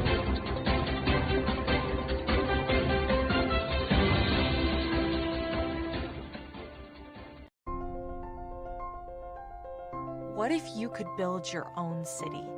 A place where every child can find nurturing people to help them achieve their full potential. A place where every adult can access job training support. Where health education is abundant. Where social justice ruled the land. A place without limitations. Welcome. You have arrived at STEM City, USA. It is what every city should be. A safe and trusted community where you find people and resources to help you become everything you are and beyond. STEM City is unlike anything you have ever experienced. It is a digital twin of the world around you, only better. STEM City is about energy and soul renewal. It is more than a digital world. You can almost feel the power of live cultural events, music, and theater. STEM City promises a better future for children with caring mentors and hands-on activities with dedicated tutors to support our youth. STEM City is your passport to a healthy lifestyle, with weekly events addressing our community's many issues. STEM City is your financial well-being, with helpful information on wealth management, career advancement, job training, and so much more. STEM City is the community you deserve. It is the city where your dreams can come true. STEM City, USA. A place in the sky that is accessible to all who reach for the stars.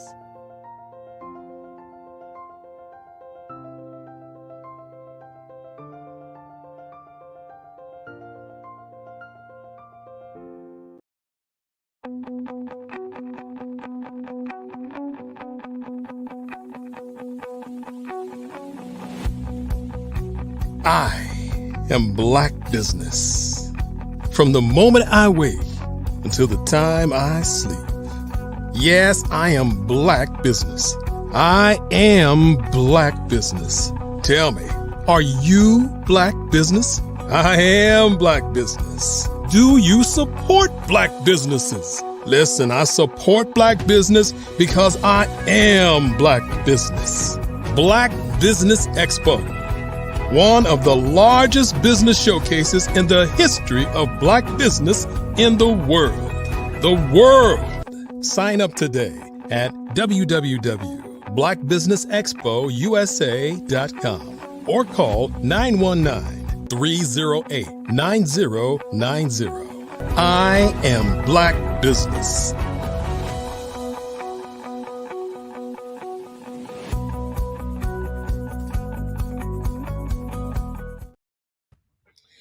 Good morning, business owners, entrepreneurs, thought leaders, and corporations.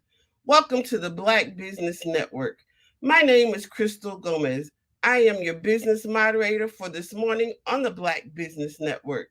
The Black Business Network is a 24-hour business network showcasing Black businesses, business owners, entrepreneurs, and thought leaders worldwide.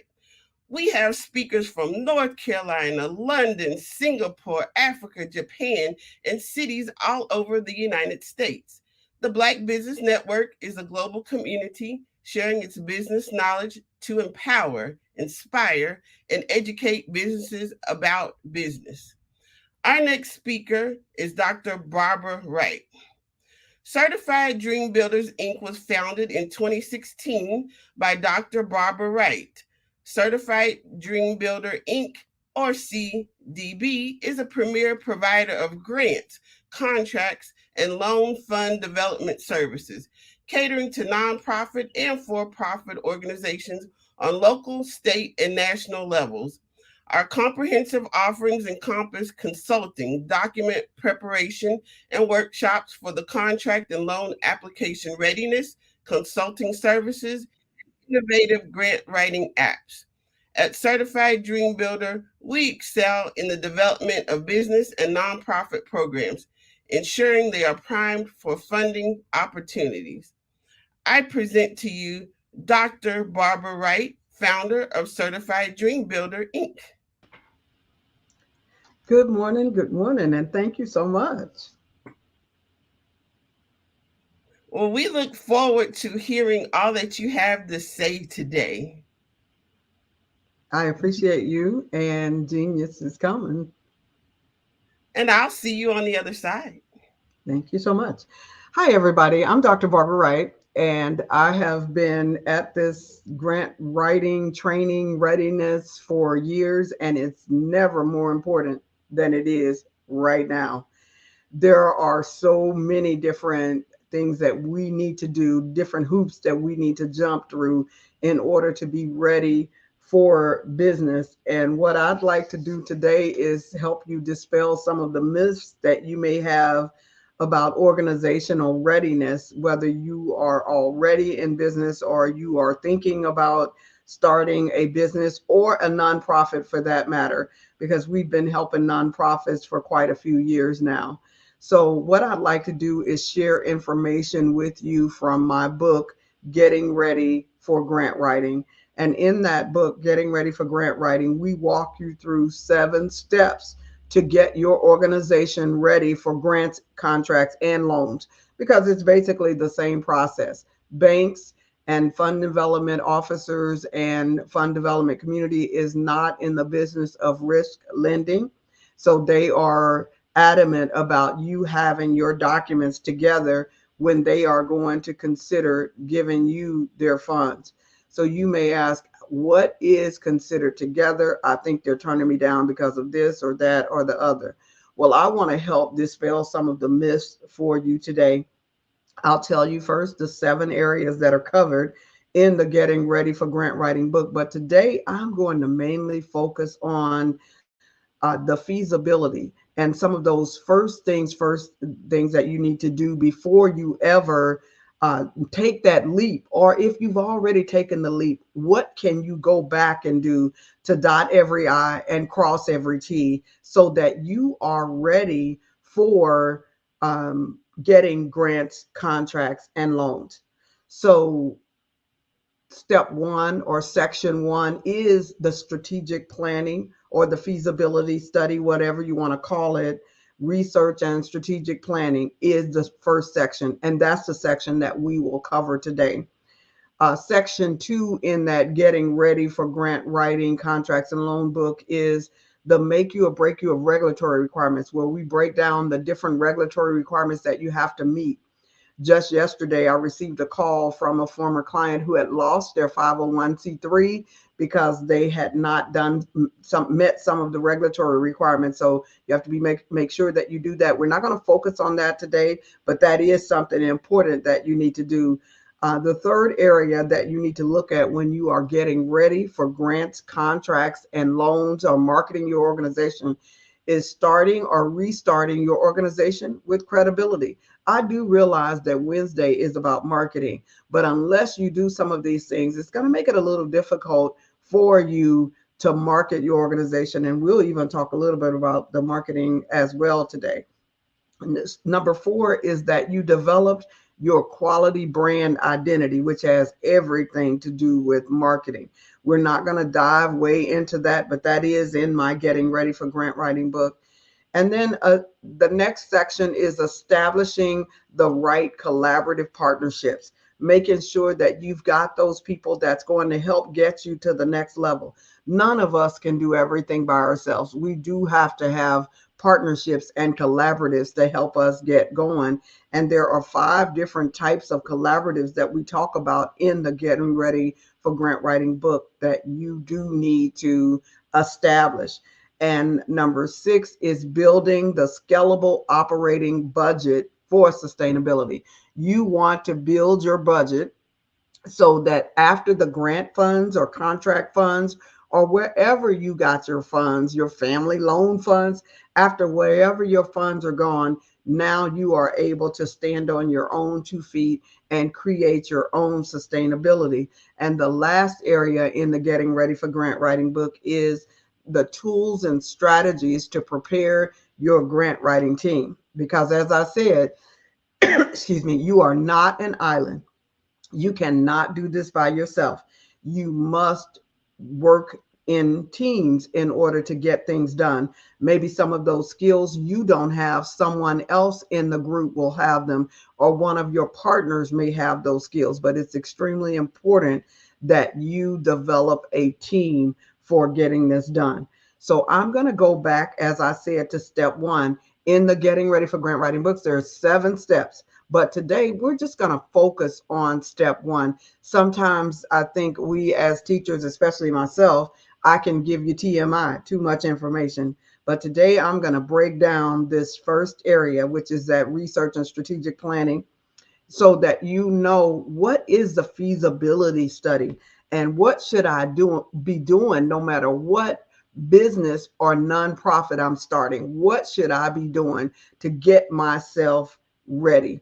So the first area that I'm going to cover is going to be the STP approach. And the STP, for those of you who are in marketing, you already know what that is. But that STP approach has to do with segmenting the market, your targeting, and your positioning so that you have a framework for marketing whatever it is that you are about to do, because that's the secret for planning and organizing your business or nonprofit so that you can actually attract the people that you need to attract. When we talk about segmenting and targeting and positioning, think of a pie, a whole pie. If you look at business or the business that you're trying to get as a whole pie, you're not trying to get that whole pie, because maybe there's 20,000 people in your area, but you only want to reach about 1% of that 20,000. So that 1% would just be 200, because 10% would be 2,000. So you just want to reach 1%.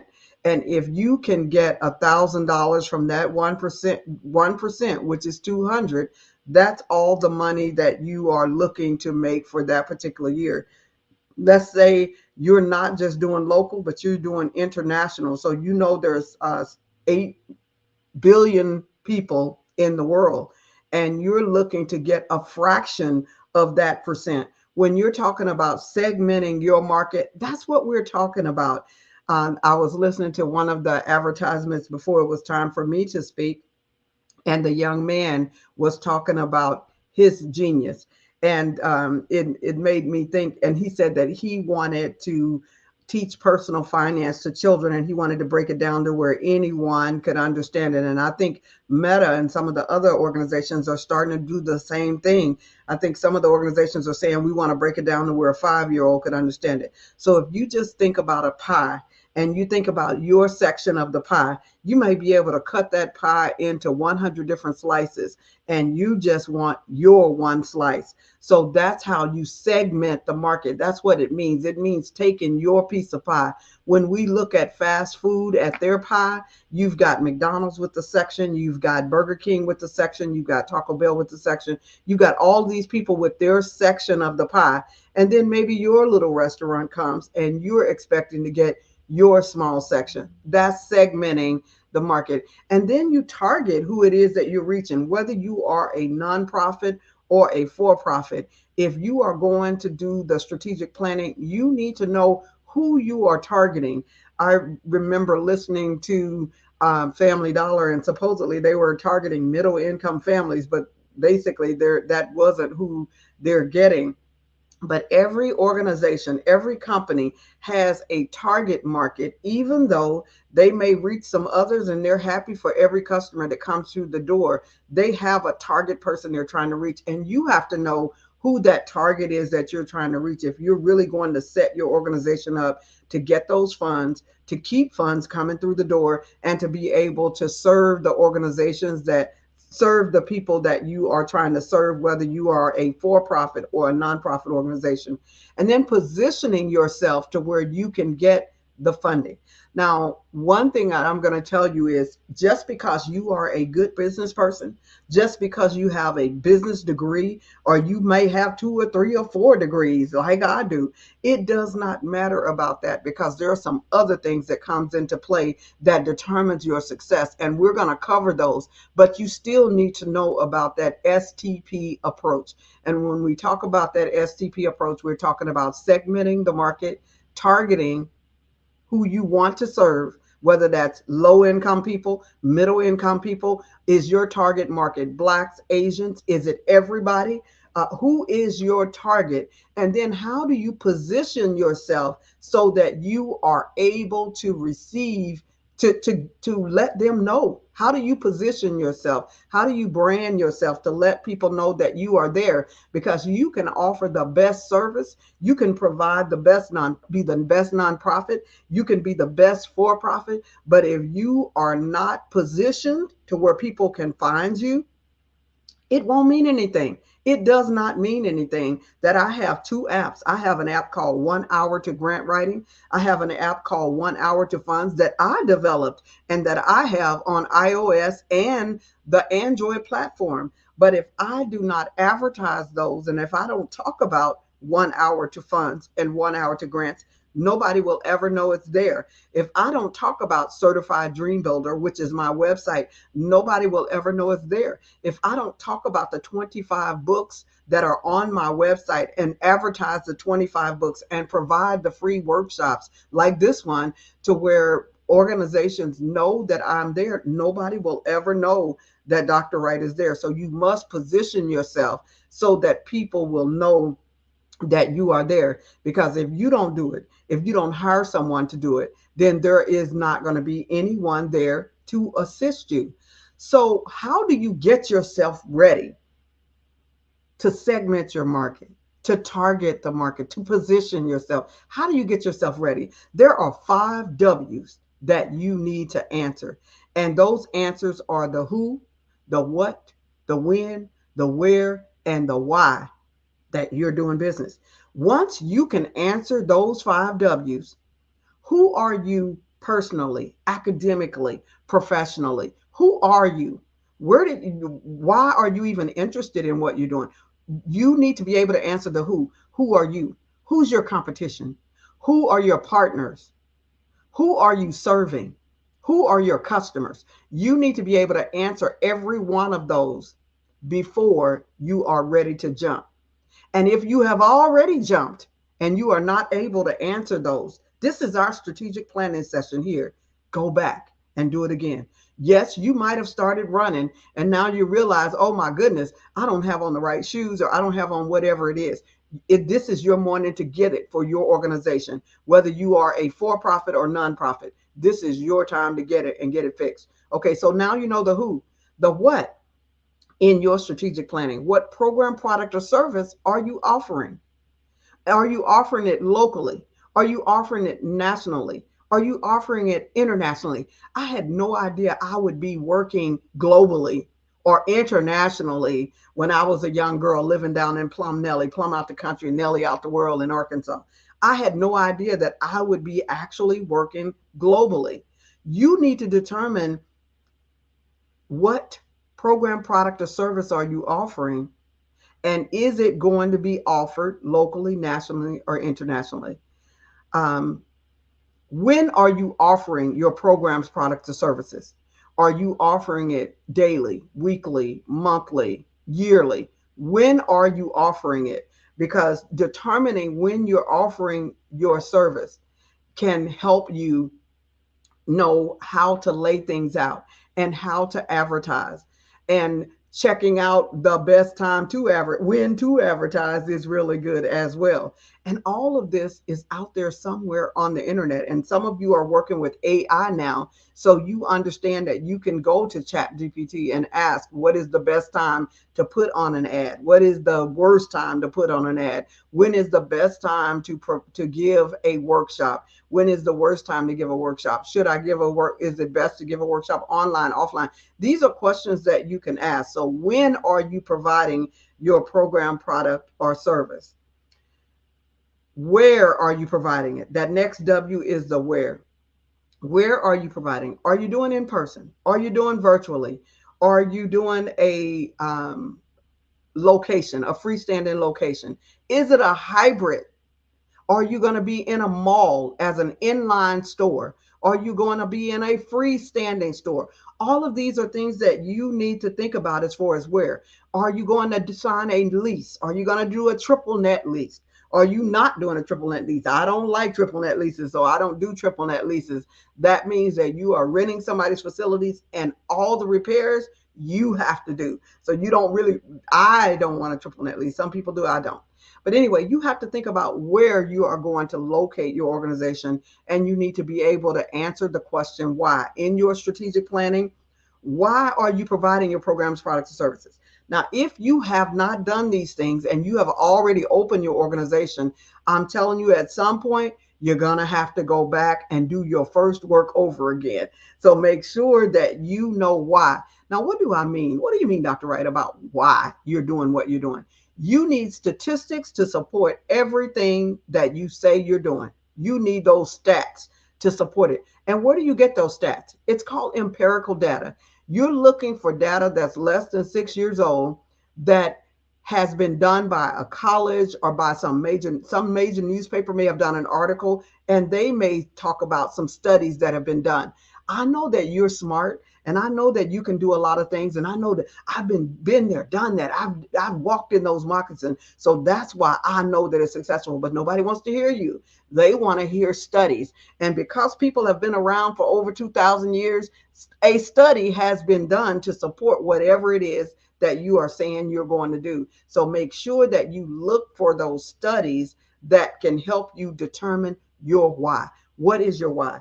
The next thing you want to do is make sure that you know the vocabulary and the definitions, and you know what is being discussed in your industry.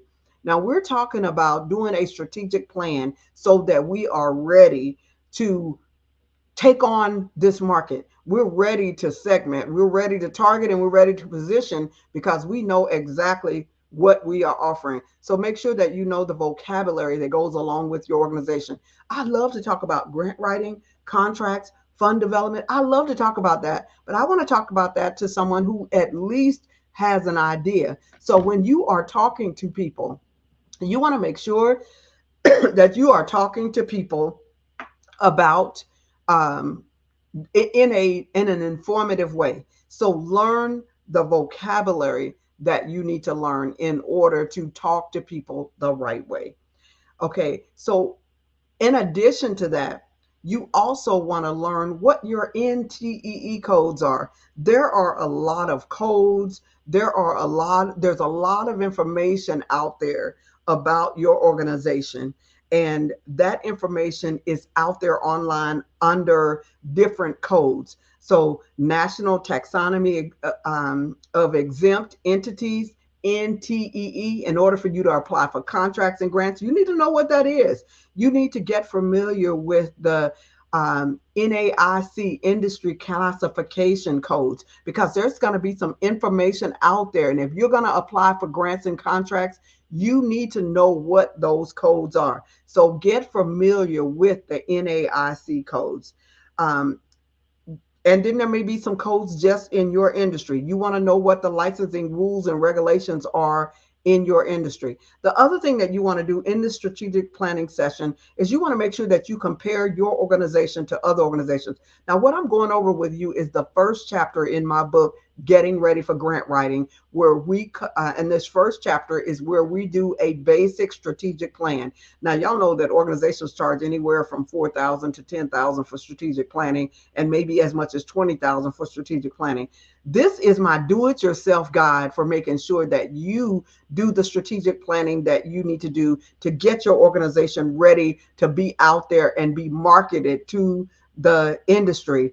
None of us are perfect, and all of us are continuously doing what we can do to make sure that our organizations is the best that it can be. So you will continue to do things. But one thing you can do is on this next slide that I'm going to, it is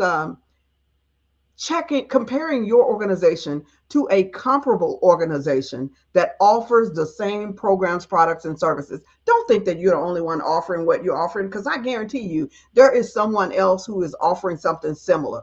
Find an organization that is offering something similar to what you are trying to offer. Check out websites that are similar to what you are trying to do. One of the hardest parts of getting a website developed is trying to develop the website without looking to see what everybody else is doing.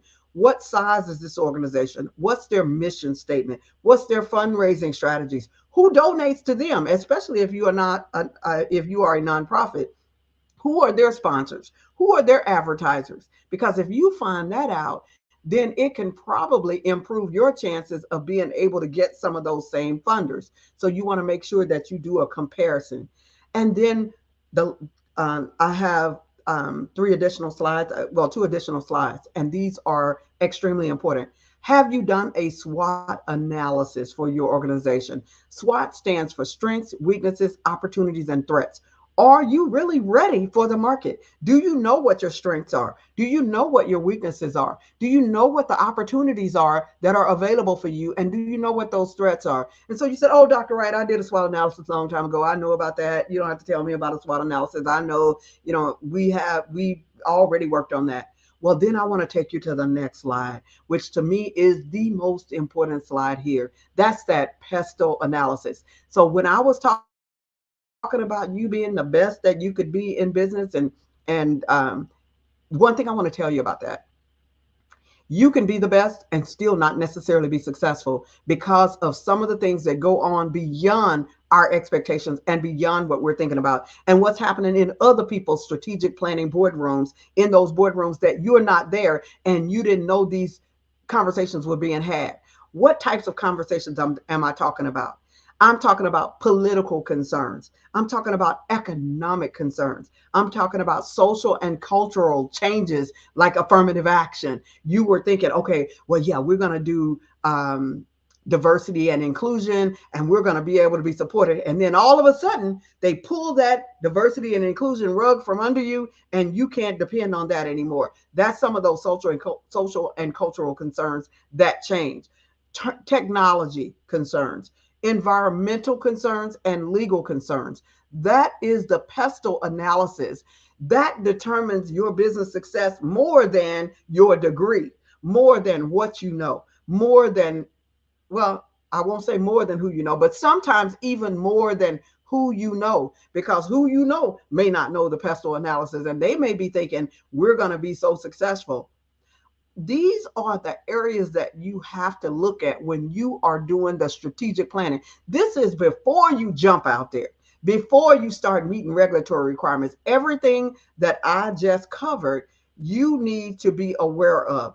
Your organizational development research, you need to make sure that you know what program, product, services you will provide.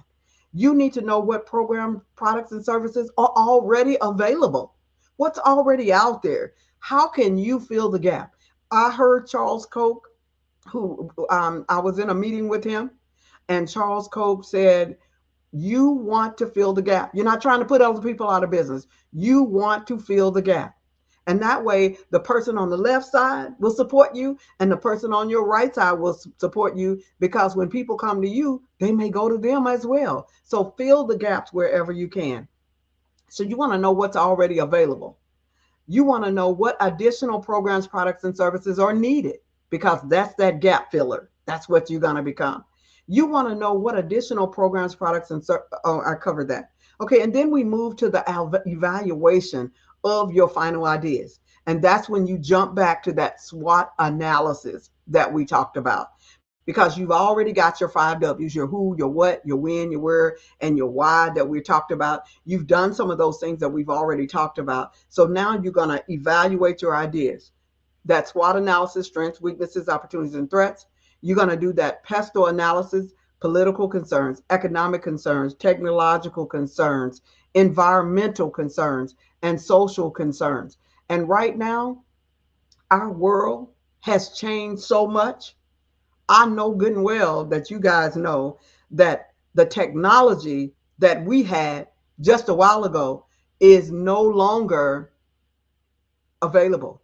We have to make sure that we are checking the technology, because it's advancing so fast that they're saying that we are advancing faster than they did during the Renaissance.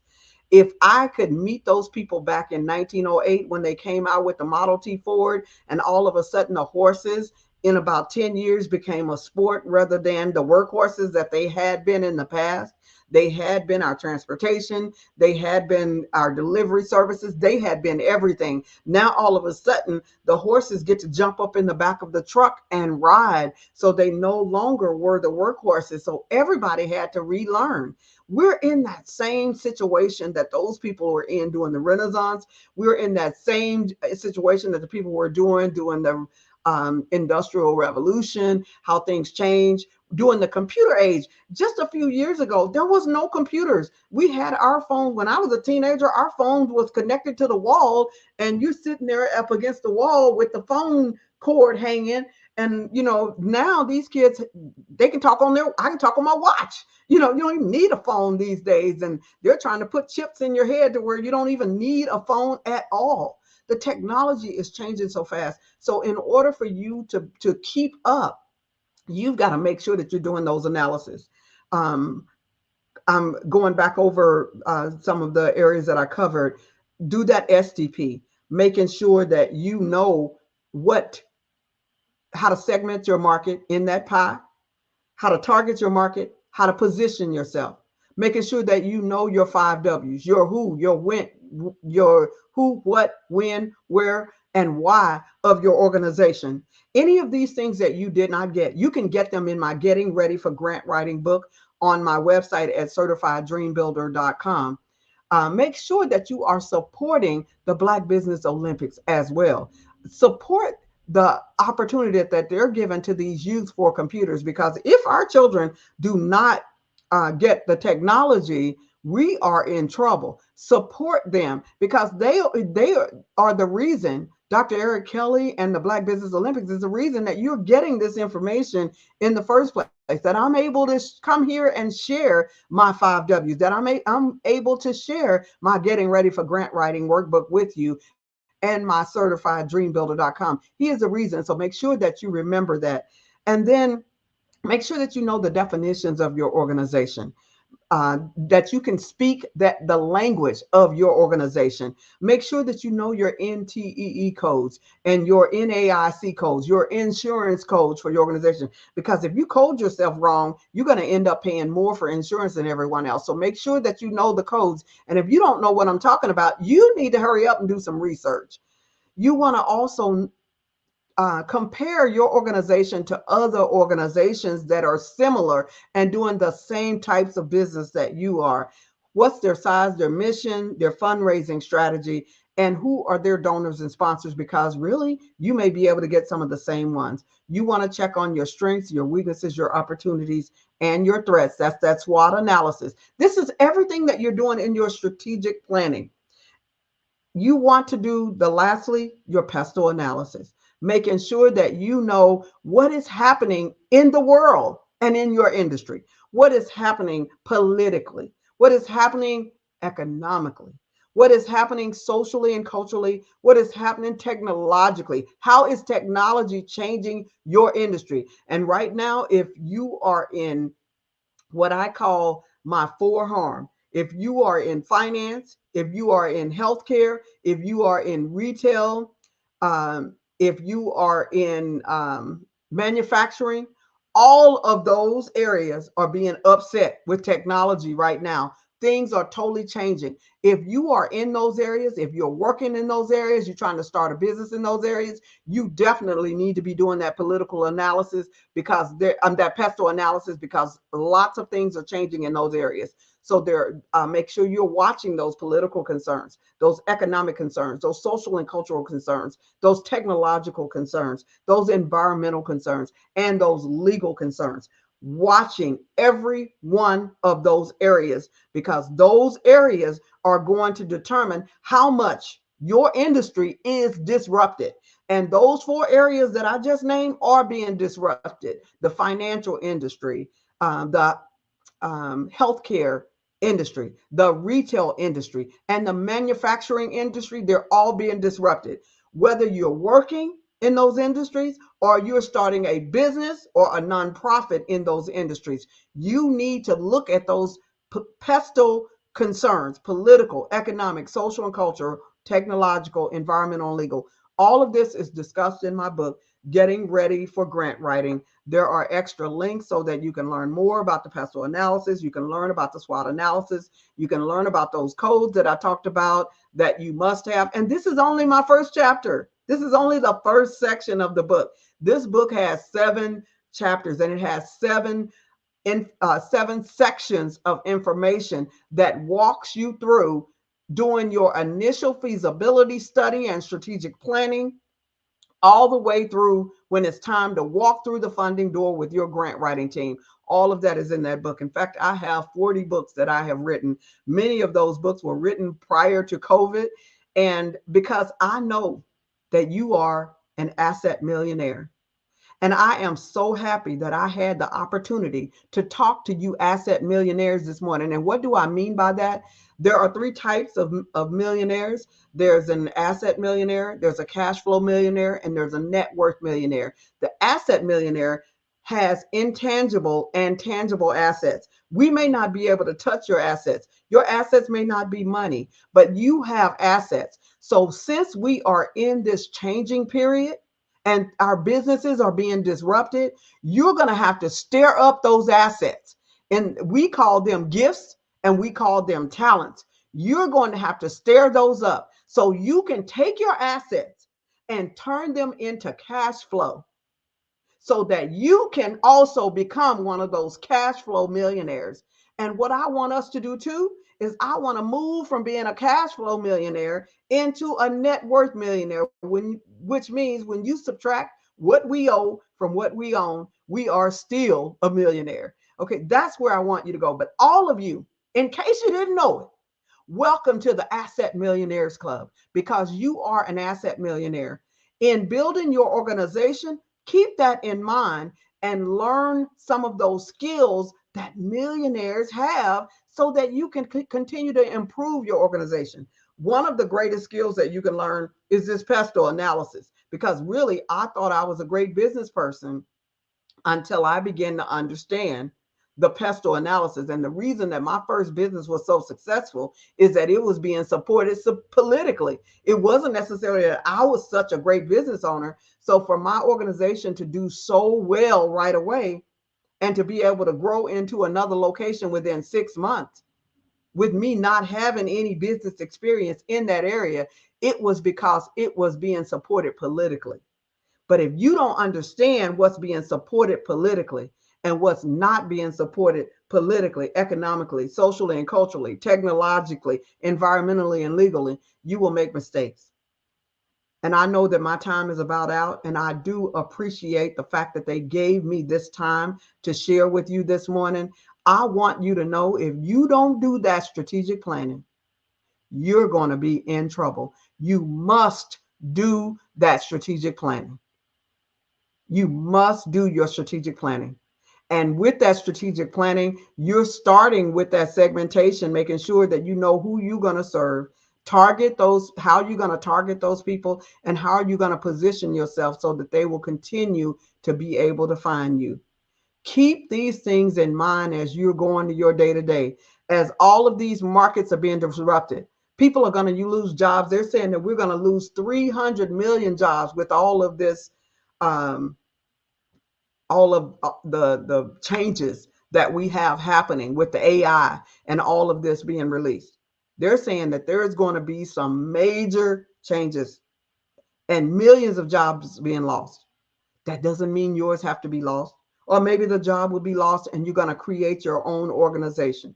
But in creating your own organization, you must do this strategic planning that I just spoke about.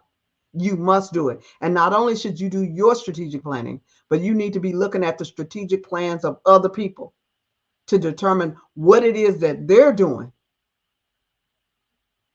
If you're trying to get some money from an organization as a nonprofit, you shouldn't ask them for a dime or even write a grant until you look at their strategic plan.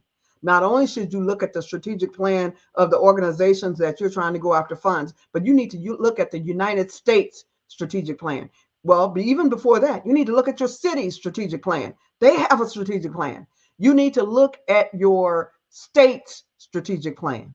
You need to look at your country's strategic plan, your continent. No matter which one of them 7 continents you're on today, you need to be looking at their strategic plan.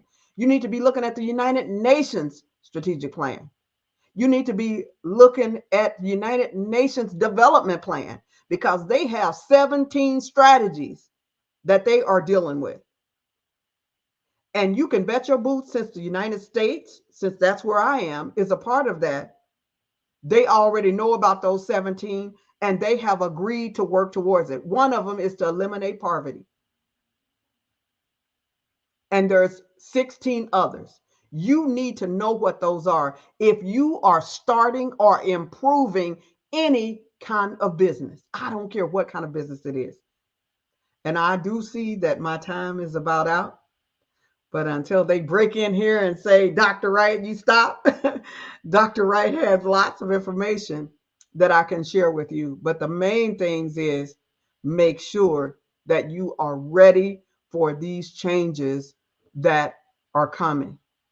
Make sure that you are ready for the changes. Make sure that you can explain what you do in 10 seconds or less. Make sure that you can explain what you do in 10 seconds or less. And the only way that you're going to be able to do that is with those 5 W's. I've got mine. You know what I do in 10 seconds? I manifest millions for missions who are providing miracles to many. I manifest millions of dollars for missions who are providing miracles to the many. And that's to everyone. I used to focus on the many, but now I focus on the mission. Because if the missions are not taken care of, they're not going to be able to serve the many. Taking care of yourself. If you are not taken care of, I've walked my 2.5 miles this morning, and I've got another 2.5 miles to go before the day is over. I'm taking care of me so that I am able to provide you with the information that you need so that you can provide for the many. Because I realized a long time ago, I can't provide for the many. I want to remind you to support the Black Business Olympics, support the Black Business Expo and Dr. Eric Kelly, because Dr. Eric Kelly is supporting our youth. He provides computer systems and scholarships for our youth. The only way that Dr. Eric Kelly can continue to do this is if you are supporting him. He is some kind of phenomenal person who brings people here and allows us to share our genius with you, whatever that genius is. And we all have genius, to share that with you. And there's nothing free, nothing. I don't care anybody who tells you I got something for free. Somebody is paying for that. It's either coming from our tax dollars or it's coming from somewhere. There is nothing free. So appreciate this platform by making donations to Dr. Kelly for what he is doing, because there is nothing free. Again, I'm Dr. Barbara Wright. You can find me 24/7 at CertifiedDreamBuilder.com. And here she is. Dr. Wright, I'd like to thank you so much for coming today and sharing your expertise here at the Black Business Network. You are so welcome. And genius is coming. Genius is coming, and I'll see you on the other side. Thank you. The Black Business Expo's mission is to raise funds for high school seniors going to college or K-12 entrepreneurs. The Expo is a fundraiser for students. You may go to www.blackbusinessexpousa.com to donate to the scholarship fund, or use the Cash App that's on the screen below and say $, capital B, capital B, capital X, capital U, capital S, and capital A. Our goal is to give laptops and up to $5,000 to 10 students. Students can register online at www.blackbusinessexpousa.com. Every dollar counts, so we want to remind you to donate to the scholarship fund. We want to thank our Black Business Expo USA sponsors for August 2023. NC 100, Moody Capital Partners, Suede Soul, Lotus Richey Coaching and Training, Carolina, Virginia Minority Supplier Development Council, Step Management, BHS and Associates, Margie McLean Foundation Incorporated, Genius is Common, Hello LLC, 5-Star BDM Media, Earth Essentials, Mullane Shania Global, the Executive Women's Success Institute, the Quality Coaching Company, Superwoman Business Services, Creative Force Studios, Lee Entertainment, Artistic App Design, and the Black Business Expo USA. Genius is common, and we'll see you on the other side.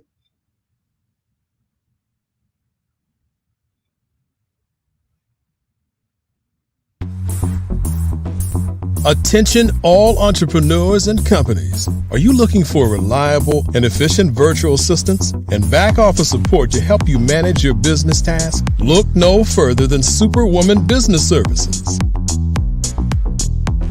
Our team of virtual assistants provides a full range of administrative support services, including operations management, social media marketing, and much more. We also offer website design services to help you create a professional online presence that reflects your unique brand. In addition to administrative support and website design, we offer business development and structuring services to help you grow your business and achieve your goals. We'll work closely with you to identify areas of improvement and develop a customized plan to help you reach your full potential. At Superwoman Business Services, we understand that running a business can be overwhelming and time-consuming. That's why we're here to help you fly high and achieve success. Our virtual assistants are highly skilled, experienced, and dedicated to providing you with the support you need to thrive. Come fly with us and take your business to new heights. Let us help you become the superhero entrepreneur you are meant to be.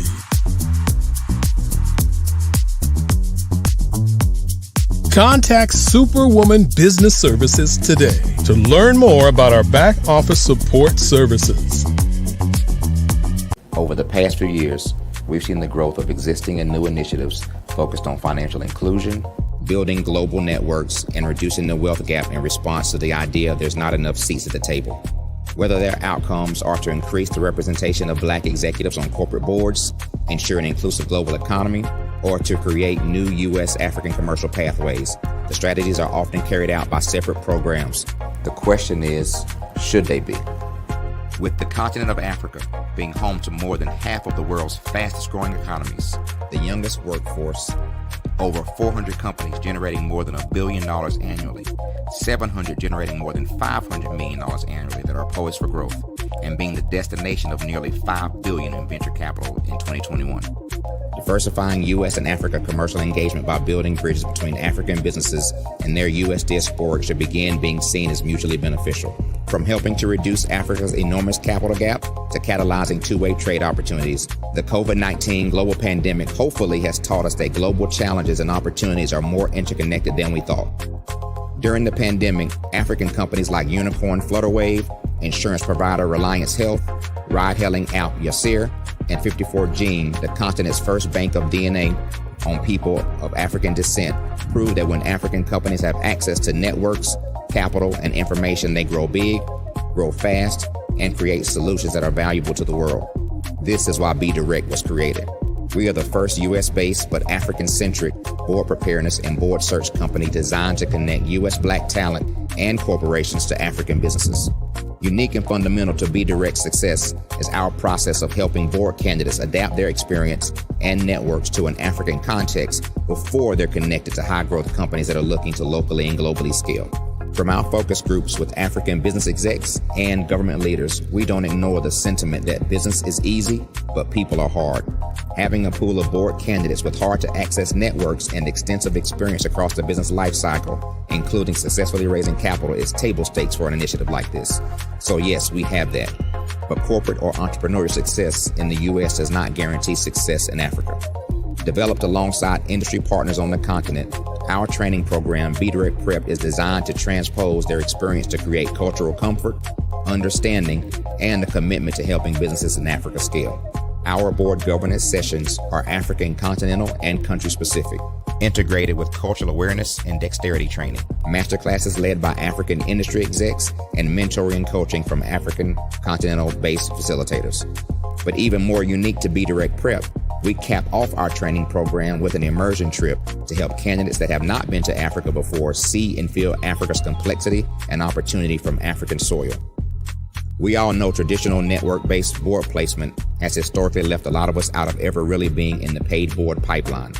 Our strategy supports the work of many great organizations that are successfully filling seats at U.S. board tables by creating more tables for those that are still left on the sideline. It's time to start seeing the role and value of U.S. Black talent and businesses on the continent of Africa differently. Old perceptions and habits limit economic inclusion.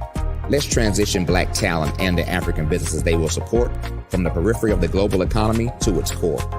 Living in a global lockdown, we all know now how fast local and global economies can change, and see the value of having businesses that hire, strengthen local value chains, and even grow globally. Status quo in any form holds back progress. We must democratize U.S.-Africa commercial engagement by socially and economically connecting cultures that have long been disconnected. It's time for Africa's U.S. diaspora to redefine their global value by helping African businesses scale continentally and globally.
Dr. Eric Kelly III and a host of phenomenal speakers from all around the globe for this 7-day virtual event that you don't want to miss. The mission of the Black Business Expo is to raise scholarship money from kids all the way from high school, all the way from college. The Black Business Olympics is one of the largest Black business showcases in the world. It is an opportunity for businesses and companies to showcase their businesses globally. We are going to be giving away laptops up to $5,000 away to students. Again, I'm Olivia Appleberry, the founder of 2 Cents Finance and one of the speakers for the expo. I am so excited to see you there. For more info, go to www.blackbusinessexpousa.com or call 919-308-9090 and hope to see you there. I am Black business. From the moment I wake until the time I sleep. Yes, I am Black business. I am Black business. Tell me, are you Black business? I am Black business. Do you support Black businesses? Listen, I support Black business because I am Black business. Black Business Expo, one of the largest business showcases in the history of Black business in the world. The world! Sign up today at www.blackbusinessexpousa.com or call 919-308-9090. I am Black business. I am Black business. From the moment I wake until the time I sleep, I am Black business.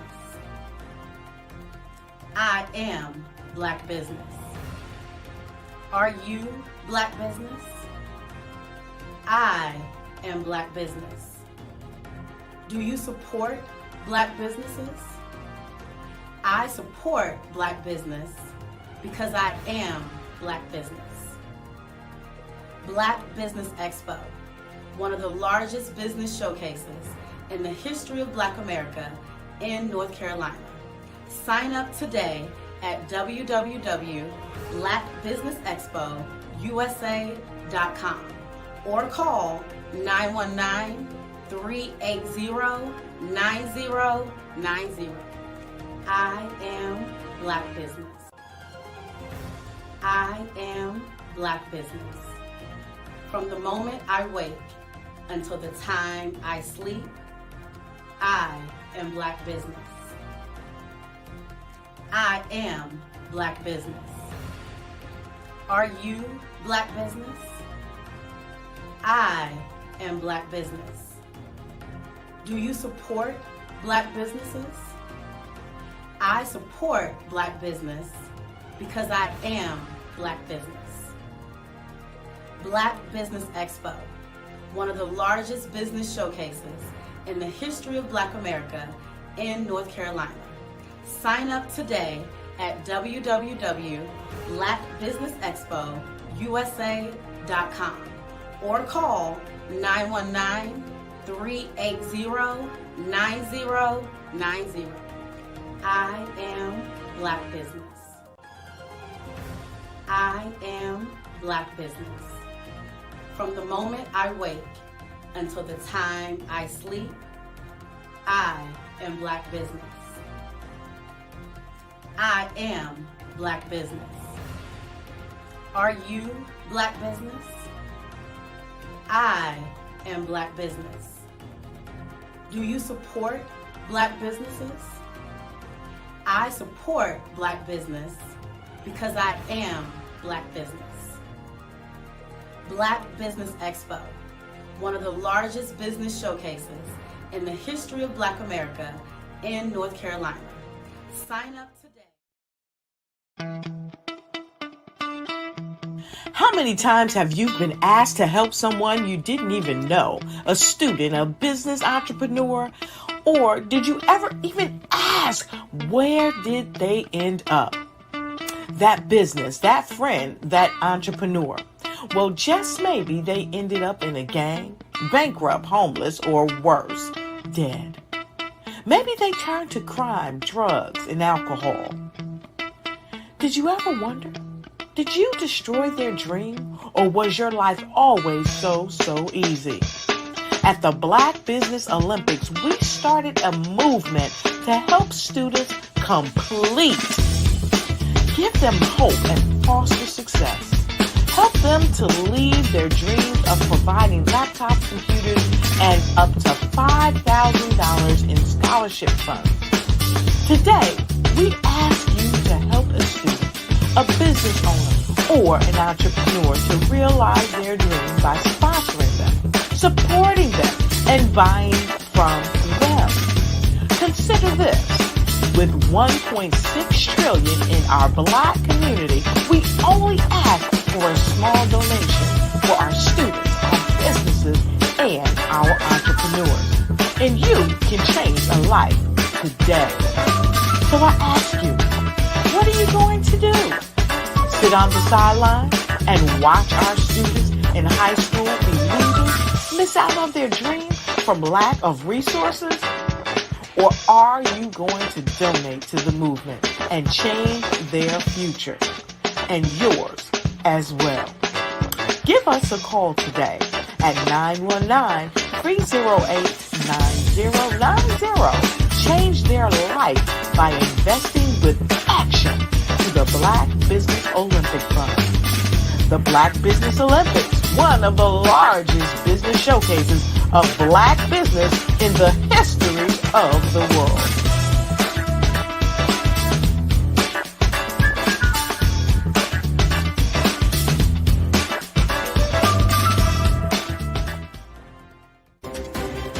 I was born in a little village on the island of Haiti.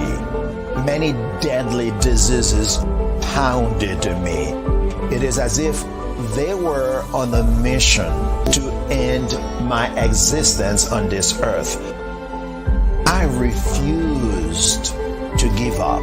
In 1983, I left Haiti and came to the United States of America. And I came with $5, 2 shirts. I didn't speak in English. I came to Atlanta. I got a job. I was a doorman. I was a doorman with a dream. What I used to come on stage. I'd rehearse this moment that I'm standing in front of you. That's the power of a dream. Maybe today is the day you begin acting as if you already have it. And then step out with full force. Take a risk. No condition is permanent. Don't let your situation distract you. You are chosen. You are called. You are born for a purpose in this life.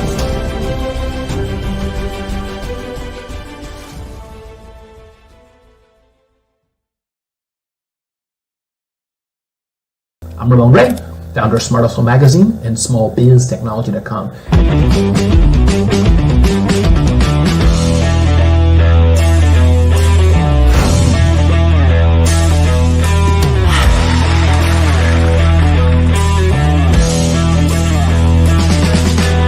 You're here today to celebrate small business success.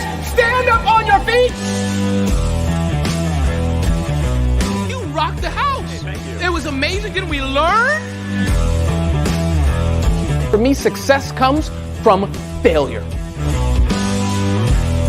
One thing not to do is shake somebody's hand like this.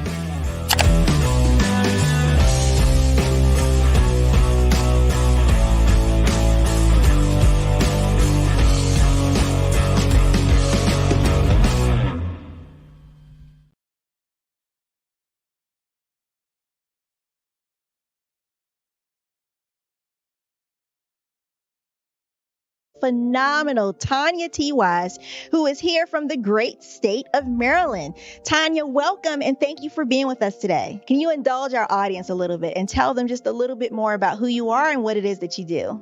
Well, I love being able to talk to people and have a magnetic attitude, being able to just show them. So I always like to say, level up is Coach at Tanya T. Wise here. So can you tell our audience, just give them a teaser about what your presentation will be about?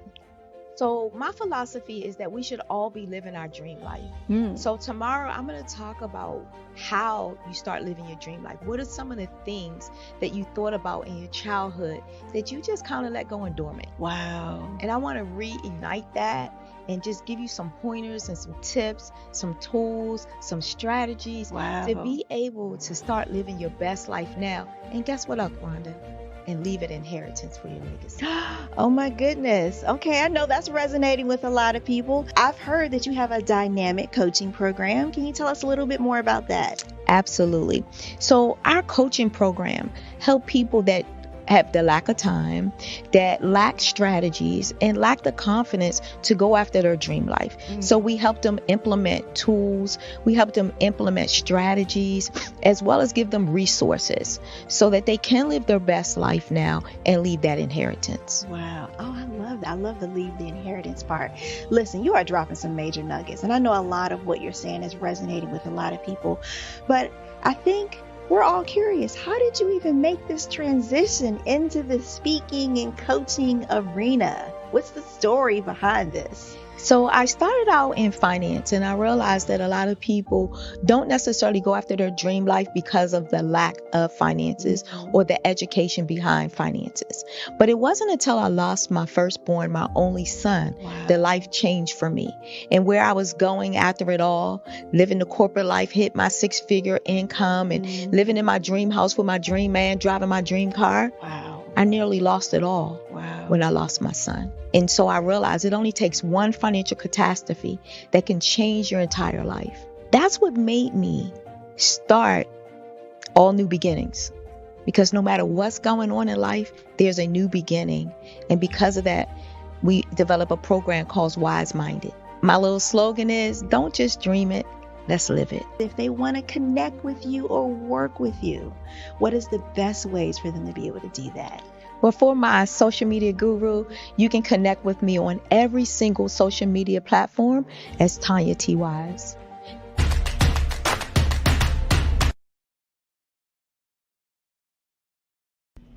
Why do I do what I do? You know, my life coach asked me that a few years ago.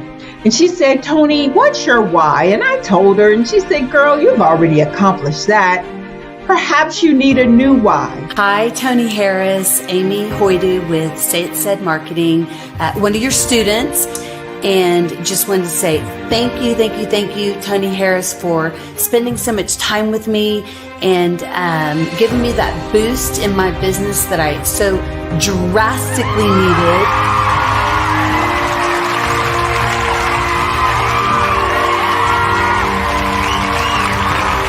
My why is to touch, move, and inspire my clients to take drastic steps to be better than they were before they met me. I'm a resource. I'm a connector. I want to help people build deeper relationships that are beneficial to their life and business. That's what I do best. So, first thing you got to do is show up. And speaking is a way to magnetically attract your ideal client to you. How many of you use social media that way? Absolutely. And this is how you look to the world. Drastic steps are the steps that are needed to be successful. And my business is drastic denotes a mindset. Getting out of your comfort zone. Doing something that you don't necessarily feel comfortable doing, want to do, but you know it's a necessary step to be successful in your business. I get the most satisfaction when I see my connections flourishing into relationships long after I am gone. Hi, my name is Jasmine Augustine with Winged Jasmine, and I've joined several networking and referral groups in the area. And Network in Action Northeast Houston with Tony Harris Taylor is one of the best organizations that I've joined. I love that piece of what I do, and it is what fuels my fire.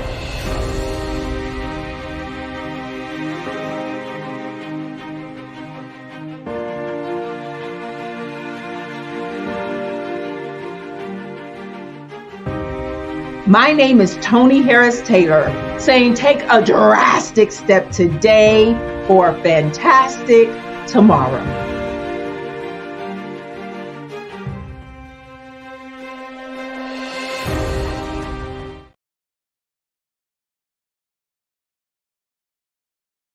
Let's get drastic, building relationships to get you known, get you connected, and get paid.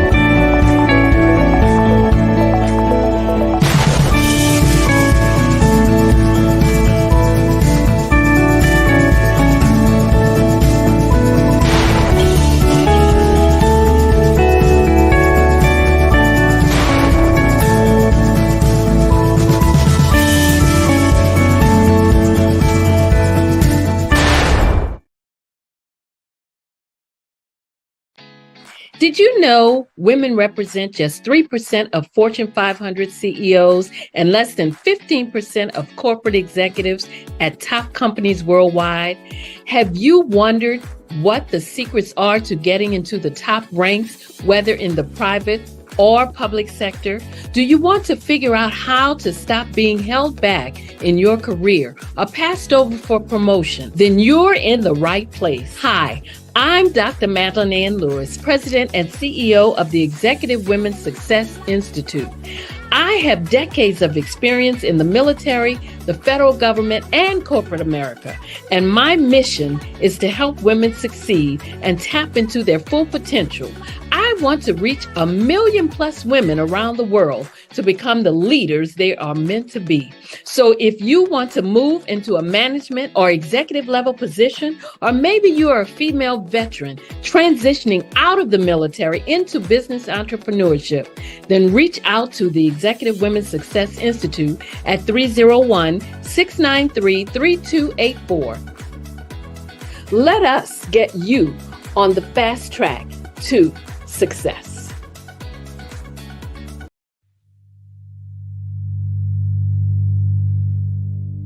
So what we have to do is when we get in the spot, we need to create some spots for us. That's the main thing. We need to be able to be in a position where we're able to create those spots for us. For me, being an entrepreneur, I'm not just going to get a business and then leave you sitting high and dry. If you ask me some questions about entrepreneurship, I'm going to give you as much as I received. I've seen people who made it, and then when you ask them, it's like, okay, now you have to pay me for the information, the same information I got for free. We probably in totally different cities. There's no way that we're going to bump heads or anything. We're not competing.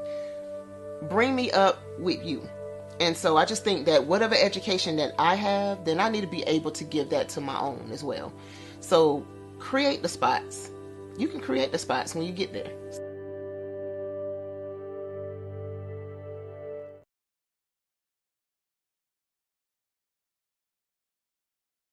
Hey guys, my name is Caden. I'm the CEO of Caden Teaches, and my genius is teaching kids about financial literacy. Throughout my financial products, such as my financial flashcards, my activity book, and my newest project, my financial bus, which I bought. And on the bus, it has a mock bank where kids will learn how to deposit and withdraw money, a mock grocery store where kids will be able to learn how to have a family budget, and a mock stock exchange where kids will even be able to learn how to invest in stocks. Now, I decided to start teaching kids about financial literacy because I find that most kids graduate high school without even knowing the basics about financial literacy. And I feel if I were to teach kids about financial literacy, that I would be able to help kids tap into their genius. And I actually learned about financial literacy to my dad because I would go to business meetings with him, and I would always see that they were talking about financial literacy. And at that point, I didn't understand what financial literacy was. So I took it upon myself to learn about financial literacy and teach it to kids in a way that they could understand. But I want you guys to help me help kids tap into their genius by going to my website, cadenteaches.com, and you can sew into me in my financial bus by going to my GoFundMe link. And remember, if Caden can, you can too. Because genius is common.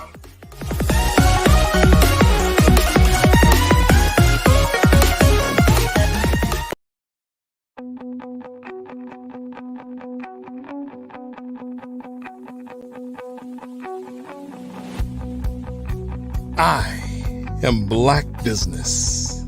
From the moment I wake until the time I sleep. Yes, I am Black business. I am Black business. Tell me, are you Black business? I am Black business. Do you support Black businesses? Listen, I support Black business because I am Black business. Black Business Expo, one of the largest business showcases in the history of Black business in the world. The world! Sign up today at www.blackbusinessexpousa.com or call 919-308-9090. I am Black business.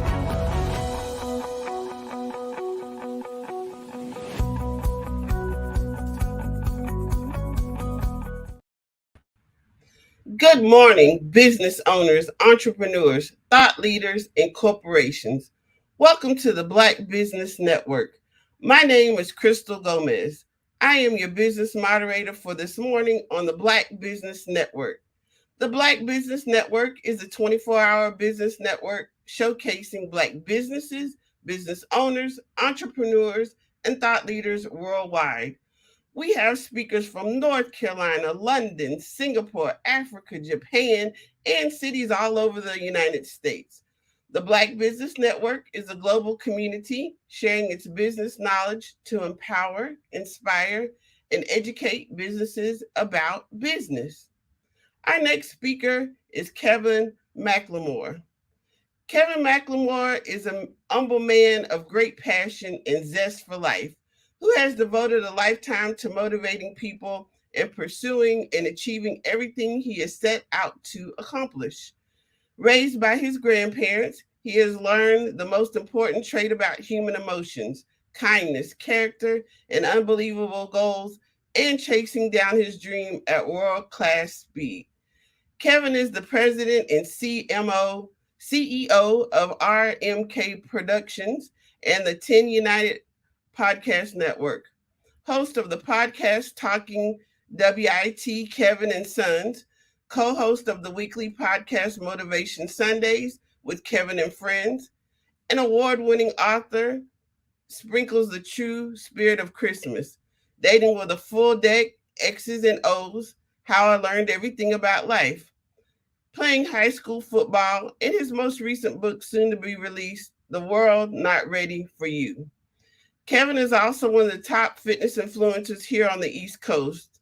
He is a mentor, paid speaker, and lifestyle coach. His mission is to educate, teach, and create a framework so that others can follow. His purpose is hope, helping other people every day. He believes that you are only as strong as your last no, and that anything is possible if you're willing to put in the hard work. This is one layer of Kevin McLemore's story to be told. I present to you Kevin McLemore, President and CEO of RMK Productions. How you doing? I'm well, thank you. Boy, I am impressed. I can't wait to meet that guy. That was good. Yes, me too. Genius is common, and I'll see you on the other side. All right, all right. Well, I want to meet you on this side first. Thank you so much. Yeah. I personally feel the only shoes you can walk in is the ones that's placed before you, and the ones that's placed beside you is what you should aspire to. Absolutely. All right. Well, thank you, and thank you for allowing me to be part of such a wonderful platform, Black Business Networks. We need more of these. This is fine. All right, and hello everyone that's tuning in, and I hope I make the best use of your time today. So where do we want to start here today?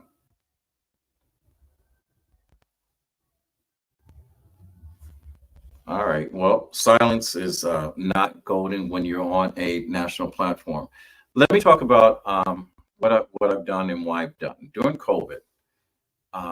Why everyone has sat back and trying to figure out why we're not working, why we're not doing the things that we do every single day. It provided me with an opportunity to get back some of that most precious gift that we have, that we keep chasing, which is time.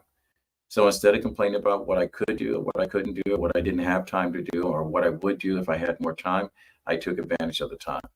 I had the best time during COVID. I wrote a book. First time I've ever written a book in less than 30 days. Normally a book takes me about a year or two. I turned around. I started my first podcast. I started doing research about the space of being a Black entrepreneur in podcast. And then I had to come up with my mission. You know, we spend our whole lives trying to figure out what our why is and why we exist and what our purpose is. And I realized in the process of writing down what I wanted my mission to do, I've been doing this ever since the third grade. I was once asked by one of my teachers, when my life came to an end, how did I want people to remember me? And I said, I hope people realize that I poured something into them and that I made a difference in their life. Going through different phases of my life, trying to discover out my why, I realized that why was redefined based on the phase of life you're in. From 0 to 10, that was one phase of being educated by people that thought they knew better for you. Going through 10 to 18, I personally believe by the time that you are able to operate legally an automobile, you can start making choices for yourself. One of the things I learned by my parents and what had been taught to them and what had been passed down to me, that 50% of it was not the honest to God truth. You know, eating my vegetables, you know, were good for me, but I hated them, but I ate them anyway. You know, they told me if I did this or that something would happen. I realized once I jumped off a 3-story building, I didn't break my legs. I won't do that today. But for some reason, my legs again broke. My father told me not to be afraid of anything. Didn't allow his boys to be afraid of anything. Wasn't allowed to cry. I realized as I grew up, in emotion, part of being a good human being is that you need to be able to express your emotion. And I didn't cry until I had my first son. Actually, my second son. My second son, I actually delivered and realized that everything that I had accomplished prior to that is that I'm never going to do anything more special, never going to accomplish anything more than being the first person to touch a soul. And that was my son, Theo. But we make a lot of mistakes going through our life. And many of those mistakes that we make, most of us, we allow those mistakes to hold us back. We live with the fact that I didn't grow up in the perfect neighborhood. I realized I didn't get a world-class education. I realized that whatever damage was done to me, I keep letting that damage follow me throughout my life. We're all capable of changing our behavior. A couple of things that are constant in life is time. The same 60 seconds that you get here in the United States, you get the same 60 seconds if you're standing on the shores of the UK, the Bahamas, or any place else. What makes me different, or you different from me, is what you do with that 60 seconds. Everyone thinks we always have time. There's 86,400 seconds during the day. There's 186 hours during the course of a week. There's 52 weeks in a year. And we all keep saying, what are we going to do if I had just more time? Well, COVID told you what you can do. Called out every single business owner and said, let me show you what type of business you are. We found out what daycare is. We take care of our own damn kids. Instead of pounding them off to coaches and teachers and whatever and holding them responsible, we learned. We also found out the layers of our true relationships. We got a chance to know our spouses. Some of us thought we knew. Some of us discovered a truth that they didn't want to tell. And some of us moved on with our life. And then some of us waited for life to begin all over. And they kept doing the same thing that they've always been doing. Showing up, working on someone else's dream, hoping that someone else was going to recognize their dream, and it's never going to come true. Trading hours for dollars. And some of us decided we're going to take responsibility for our own action, and we start to build dreams. We started creating avenues in order for other people to follow. We started creating networks in order for us to communicate with each other. You know, thank God there was a thing called Clubhouse. We got a chance to meet brothers and sisters from all walks of life, all skin tones, all mindsets, all across the world. We got a chance to learn and be taught by people that we never would have access to. You know, it's an amazing thing about change. Change is only good for those that are open for change. Opportunities only open the door for the people that's willing to step through. We all like going to the movies. We all like being part of a good time. But when you think about the process of what it goes through in planning a good time, putting together a good movie, telling a story, we all have to realize that some of us are not willing to do the work to plan the party, to start a business, to surround ourselves with people or individuals that are like-minded. Some of us are too bold in our own presence to say that I don't know it all. We're afraid to ask for help. We're afraid to look at ourselves to saying, if I only could, I would. But you can if you have someone that's already done it. I mean, look at me. I'm an award-winning author for my book, Sprinkles, The True Spirit of Christmas. I'm about to release a book that came from a tragedy that its purpose was not intended for me to share with the world, but to share with my two nieces, my two nephews, and my niece that lost their mother, my baby sister, at 42 years of age. 5 days after my 64th birthday, I was born December 10th. She passed away December 15th of 2022. Her funeral was 3 days before the 2023 New Year. And as I sat looking at some of the stories and the pictures that we had together, I realized, and it didn't dawn on me, I graduated from high school in 1977. My baby sister was born in 1979. We did not grow up in the same house together. But when I started looking at the pictures, I realized every time I came home, already being an adult and in the world, I started to repeat the conversations that have been told to me by my coaches, my mentors, people that influenced me, people that inspired me. They kept saying, when you do something, Kevin McLemore, I'm going to tell you, the world's not ready for you. You've got greatness within you. I got to go out and get the world. I started to type down the conversations I had, experiences, life lessons I wanted to teach her. And in my new book, The World's Not Ready for You, I will tell you, every single word that's written on that page has a tear behind the word. So instead of me making sure it was grammatically correct and everything was punctuated, God allowed me to pour into what I'm about to share with you, into the pages of this next book. When I contacted my editor and told her what I had just created and wanted to know her thoughts, we were already working on 2 books that were in 2 years in the rear that we were trying to release. First thing she said to me, Judy, she said, McLemore, what the F? And she did not modify the F. She said the word. We already have 2 books that you're already working on. And I said, Judy, this is something that's personal. I want to get it out. Well, let's put this on hold and let's go ahead and get the 2 books out that we've been working on, because I'm all task oriented. And she says, no, whoa, hold on, McLemore. She said, this is probably the best thing you ever wrote. She says, I'm going to get a illustrator. We're going to get this book out in 30 days and release it to the world, because the world's not ready for this book. And we got to get the world ready. And I said, no, this book is personal. I'm going to do the illustration. And she said, McLemore, you can draw? I said, yeah, I can draw. She said, let me see something you have. So I sent her a picture and she goes, McLemore, is there anything that you cannot do? And I said, I'm only limited by the gifts that God has given me. And I'm exercising every single day those gifts. And so we put together a book that is not only going to be the first book that someone says, I hate reading. And you hear me say, you don't hate reading. You just haven't found a book you love to read.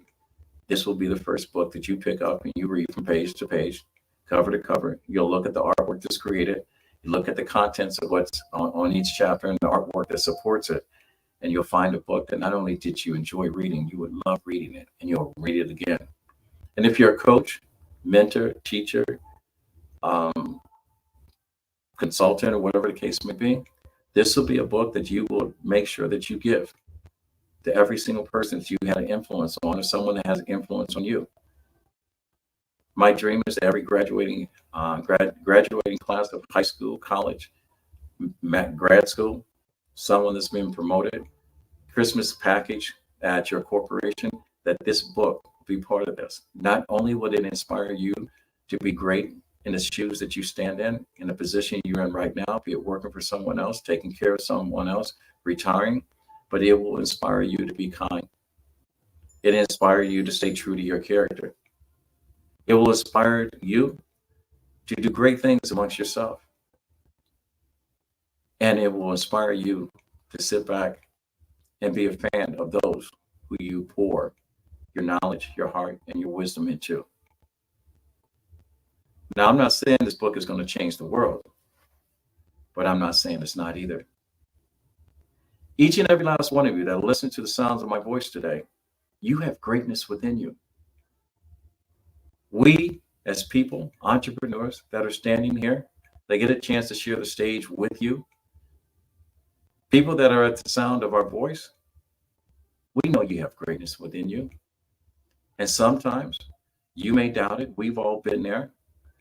Some of us have gotten to the point that the load has gotten a little too heavy and we didn't feel like we can go on. But when you have people like those of us that are part of the Black Business Network, it's okay to lean on us, because when the world gets a little too heavy for you, we will pick up the pieces and carry it. But the key thing is, like in football, you pick up the ball. You need to run with it once you get your chance to do it. My grandfather always said, and in each and every last one of my books, I don't have famous quotes that I use by anybody else, whatever. All my quotes come from people that I personally know. And I think all the original quotes are coming from the Bible. So I don't think any of us that are speakers, motivational speakers, or people that inspire people or mentor, none of these quotes are original. Even though I claim to have 300 original quotes of my own, and I pour this out every single day, but my thoughts are consistent with my faith. My grandfather always said, when you get to a place where you can help someone else, it is your duty to do so. Reach one, teach one. I believe in that. I also believe the purpose of the reason why it exists is to be in a position to provide hope for other people every single day. But I'm going to tell you, I don't know how many of you that listen to my voice that are gamblers. And I will say this in conclusion. If you ever were to place a bet on anything, anyone, any event, go to the place that has a mirror. Look at that person dead in the eyes, and any questions you may have, that person knows the truth to your soul. So in the process of saying invest in yourself, how much are you willing to pour into that person that is looking back at you? What sacrifices are you willing to make in order to take that person looking back at you to make him whole, to make her whole, to make her complete? No matter how you identify with yourself as part of humanity, you are part of the human race. You deserve to be heard and respected. But you can't be heard if you're not listening. And you can't be respected if you're not open to respecting other people, no matter how different they are and where they come from. I'm going to close with this and tell you that we all talked about fast money. Want to make a lot of money. There's a secret to this lifestyle. Money doesn't want to be caught. It has no loyalty to anyone. $100 bill, look at it. Ask it its story. It's been in the hands of some of the most kindest people in the world, most generous people in the world. It has also been in the hands of some of the most destructive people in the world. For those of us that are going through crisis and thinking someone's going to save us, the U.S. government, I don't mean to go political on you, but I will tell you, my grandfather told me, he said the original gangster sitting in the White House, 53 seats, and one ahead of it. You can believe it or you don't have to do it. But I do believe, like my second book, Indispensable Games of X's and O's. Everything I learned about life, I learned playing high school football. I learned how to show up on time. I learned the value of being part of a team. I learned how to overcome objectives. I also learned a lot about myself and what I could take and what I couldn't take. I understand the discipline of hard work and sacrifice. I've also learned grace. I learned grace the hard way. I did not grow up in the household with my mom. I lived most of my childhood and part of my adult life living a lie. I told everyone my mom was dead. At 35 years old, my mom had a second chance in life and came back into my life. Took years for me to accept my mother into my life, into my heart. I won't say into my life. As long as she breathes, she's in my life. My sisters and brothers welcomed her in, but I didn't. I had already started my life, and the way that I coped with that loss, told everyone she was dead. Again, looking back at the mirror, I had to face my own truth. It was the way that I dealt with things. But in a moment in my life when my life was coming apart, falling apart, I was about to lose the most important person in my life. And I wasn't coping well. I called my mom on a Saturday morning. Normally we speak every Sunday after church. Told my mother what was going on. Mother gave me some great advice. I came home and spoke to my better half and told her that I had, she wondered why I had just walked out of the house and left. I told her I was contemplating ending my relationship with this person, someone that I respected. She had made a choice and a decision that didn't agree. We talked about our deal breakers, whatever. And I will tell you, the deal breakers are only our deal breakers if you're not strong enough to rise to where you're broken and see where you can fix it. Deal breakers because it's easy for you to quit and move on. I'm not saying not have them, but I'm saying deal with them because life is hard. Life is going to challenge you. It's going to find out what type of man or woman. But anyway, when I told her I had made that phone call, and she goes, "It's Saturday. Why are you calling your mom on Saturday?" And I told her I was contemplating the exit in the relationship. I had enough. And I said, "But that's not the real reason." I said, "Because when I got off the phone, my mom said she loved me. And she said that every time we spoke on Sunday mornings. And I always mumbled, and whatever, and I got off the phone. And she goes, what was different about this? And I said, the way I responded when my mother told me that every single time I got off the phone, I found some reason to sucker punch her. My mother's in her late 60s at that point, and I said, I'm not a cruel person. I didn't realize that I was doing things that were hurting her. I thought I was just coping with the fact I had welcomed her back in my life because I thought she deserved to get a chance to know her grandchildren. And I shouldn't stand in the way. But when I told my better half that I love my mother, and she asked me what was wrong with that, and I said, this is the first time I ever said it. I loved her. I discovered grace. And the reason why I'm sharing that story is because we have a lot of things holding us back from being where we want to be and where we need to be, or how we're going to get to where we want to be. We hold back our childhood, our screwed up parents, the lies that someone's told us, the heartbreaks that we've had, the jobs that we have lost, the times we were homeless, the times we were incarcerated and whatever. But the day is not that day to hold yourself back. Forgive yourself and move on. I know a lot of very successful people that have spent time behind bars, have their picture in a government yearbook. I know a lot of successful people that were just 3 feet of gold and gave up on their dreams. And now they're living in a life they wish they had had. The two most important days are not the day that you're born and the day you discover why. The two most important days is the day that God gave you life. And the second is today, when you justify and make him not regret giving you that life. That little line that's in between today and tomorrow, that is how you live your life. Believe in your dreams. Act on your dreams. Bring someone with you that's worthy of your time. And allow yourself to be vulnerable and celebrate the life you have.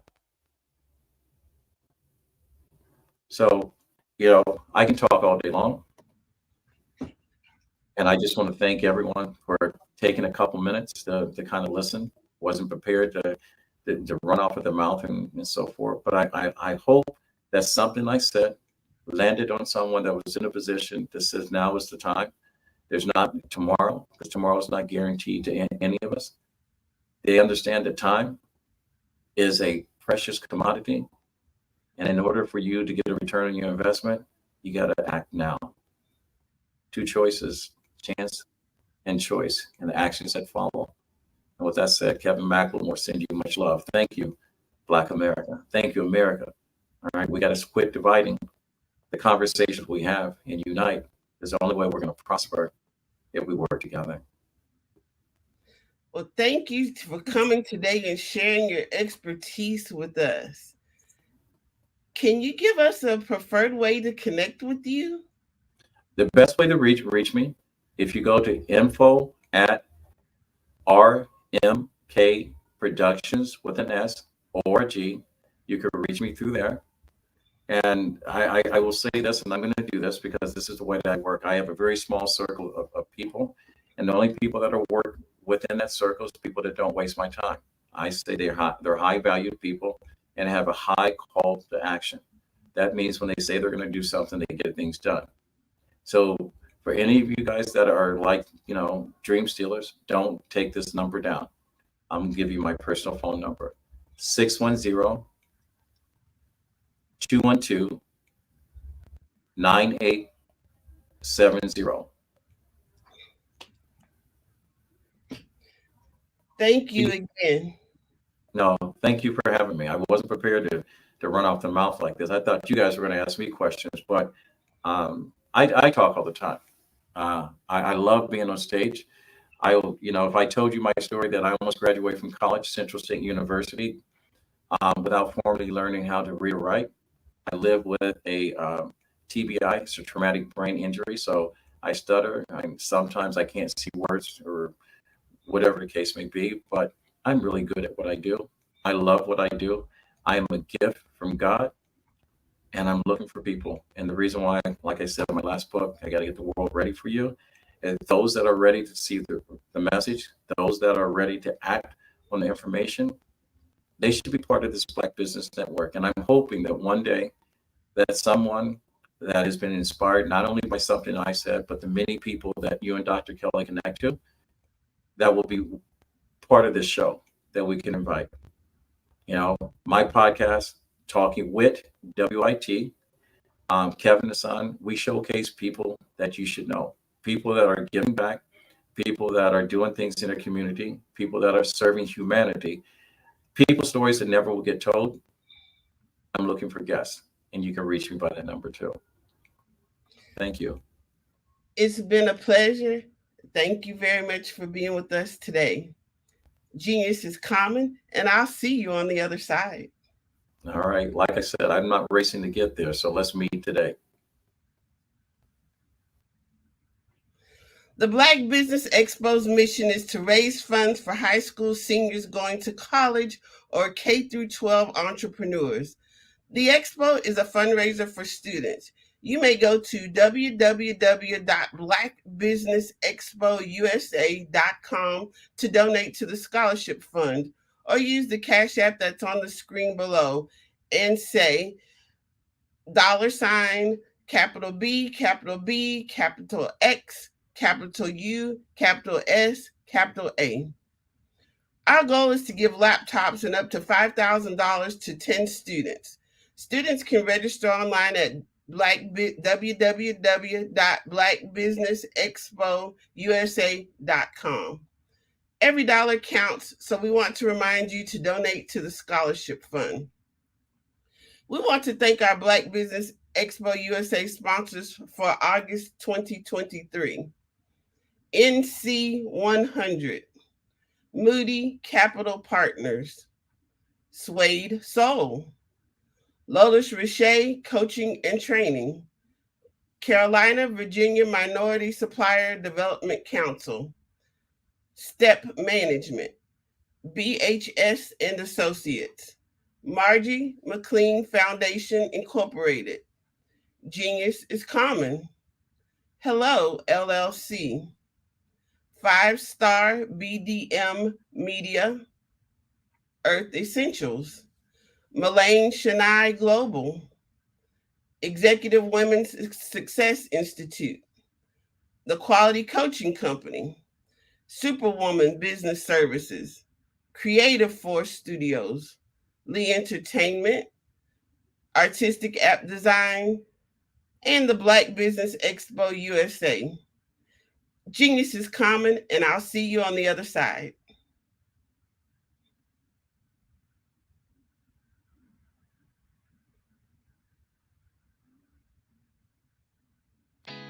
Did you know women represent just 3% of Fortune 500 CEOs and less than 15% of corporate executives at top companies worldwide? Have you wondered what the secrets are to getting into the top ranks, whether in the private or public sector?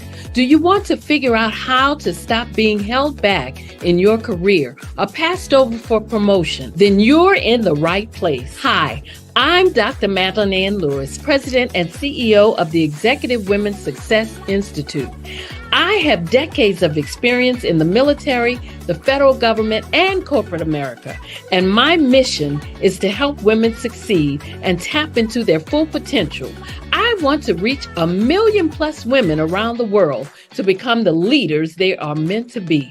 So if you want to move into a management or executive level position, or maybe you are a female veteran transitioning out of the military into business entrepreneurship, then reach out to the Executive Women's Success Institute at 301-693-3284. Let us get you on the fast track to success.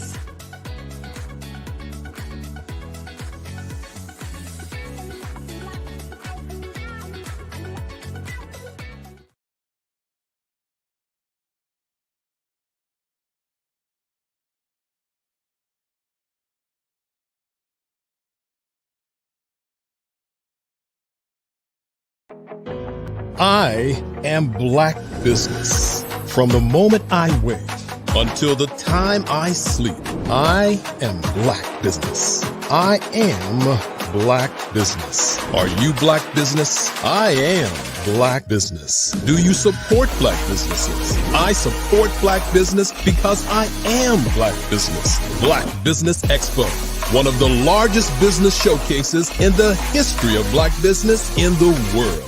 Sign up today at www.blackbusinessexpousa.com or call 919-308-9090.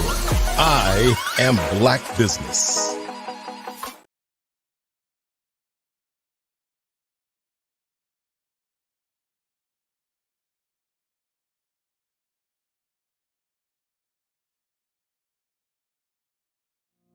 Did you know that approximately 333.34 million businesses exist today, according to a report from 2021? And you may be one of those businesses, or maybe you're not in the business market yet, but you're aspiring to be a business owner. Well, guess what? You're in the right place at the right time. Because let's face it, everything is about timing and opportunity. Hi, my name is Dr. Lotus Richey, and I'm the CEO and founder of the Lotus Richey Coaching and Consulting LLC, along with the Lotus Richey Ignite Show. 15 minutes of success with Dr. Lotus Richey, as well as books to boom your business and bring who you are. And today, I want to bring this amazing message to you about the Black Business Network and the Black Business Olympics. See, the Black Business Network and the Black Business Olympics is designed to help people just like you, that's right, that look like me, to take their business to the next level. Not just in your front yard or your backyard, but globally. The Black Business Network and Black Business Olympics is designed not to just help you survive, but to help you thrive. So join us today as we come together with businesses all around the world to support our students, our children, our young teens, our young entrepreneurs. What we do is we come together to help raise funds for students, who are aspiring to be business entrepreneurs, who are aspiring and who are thriving in college.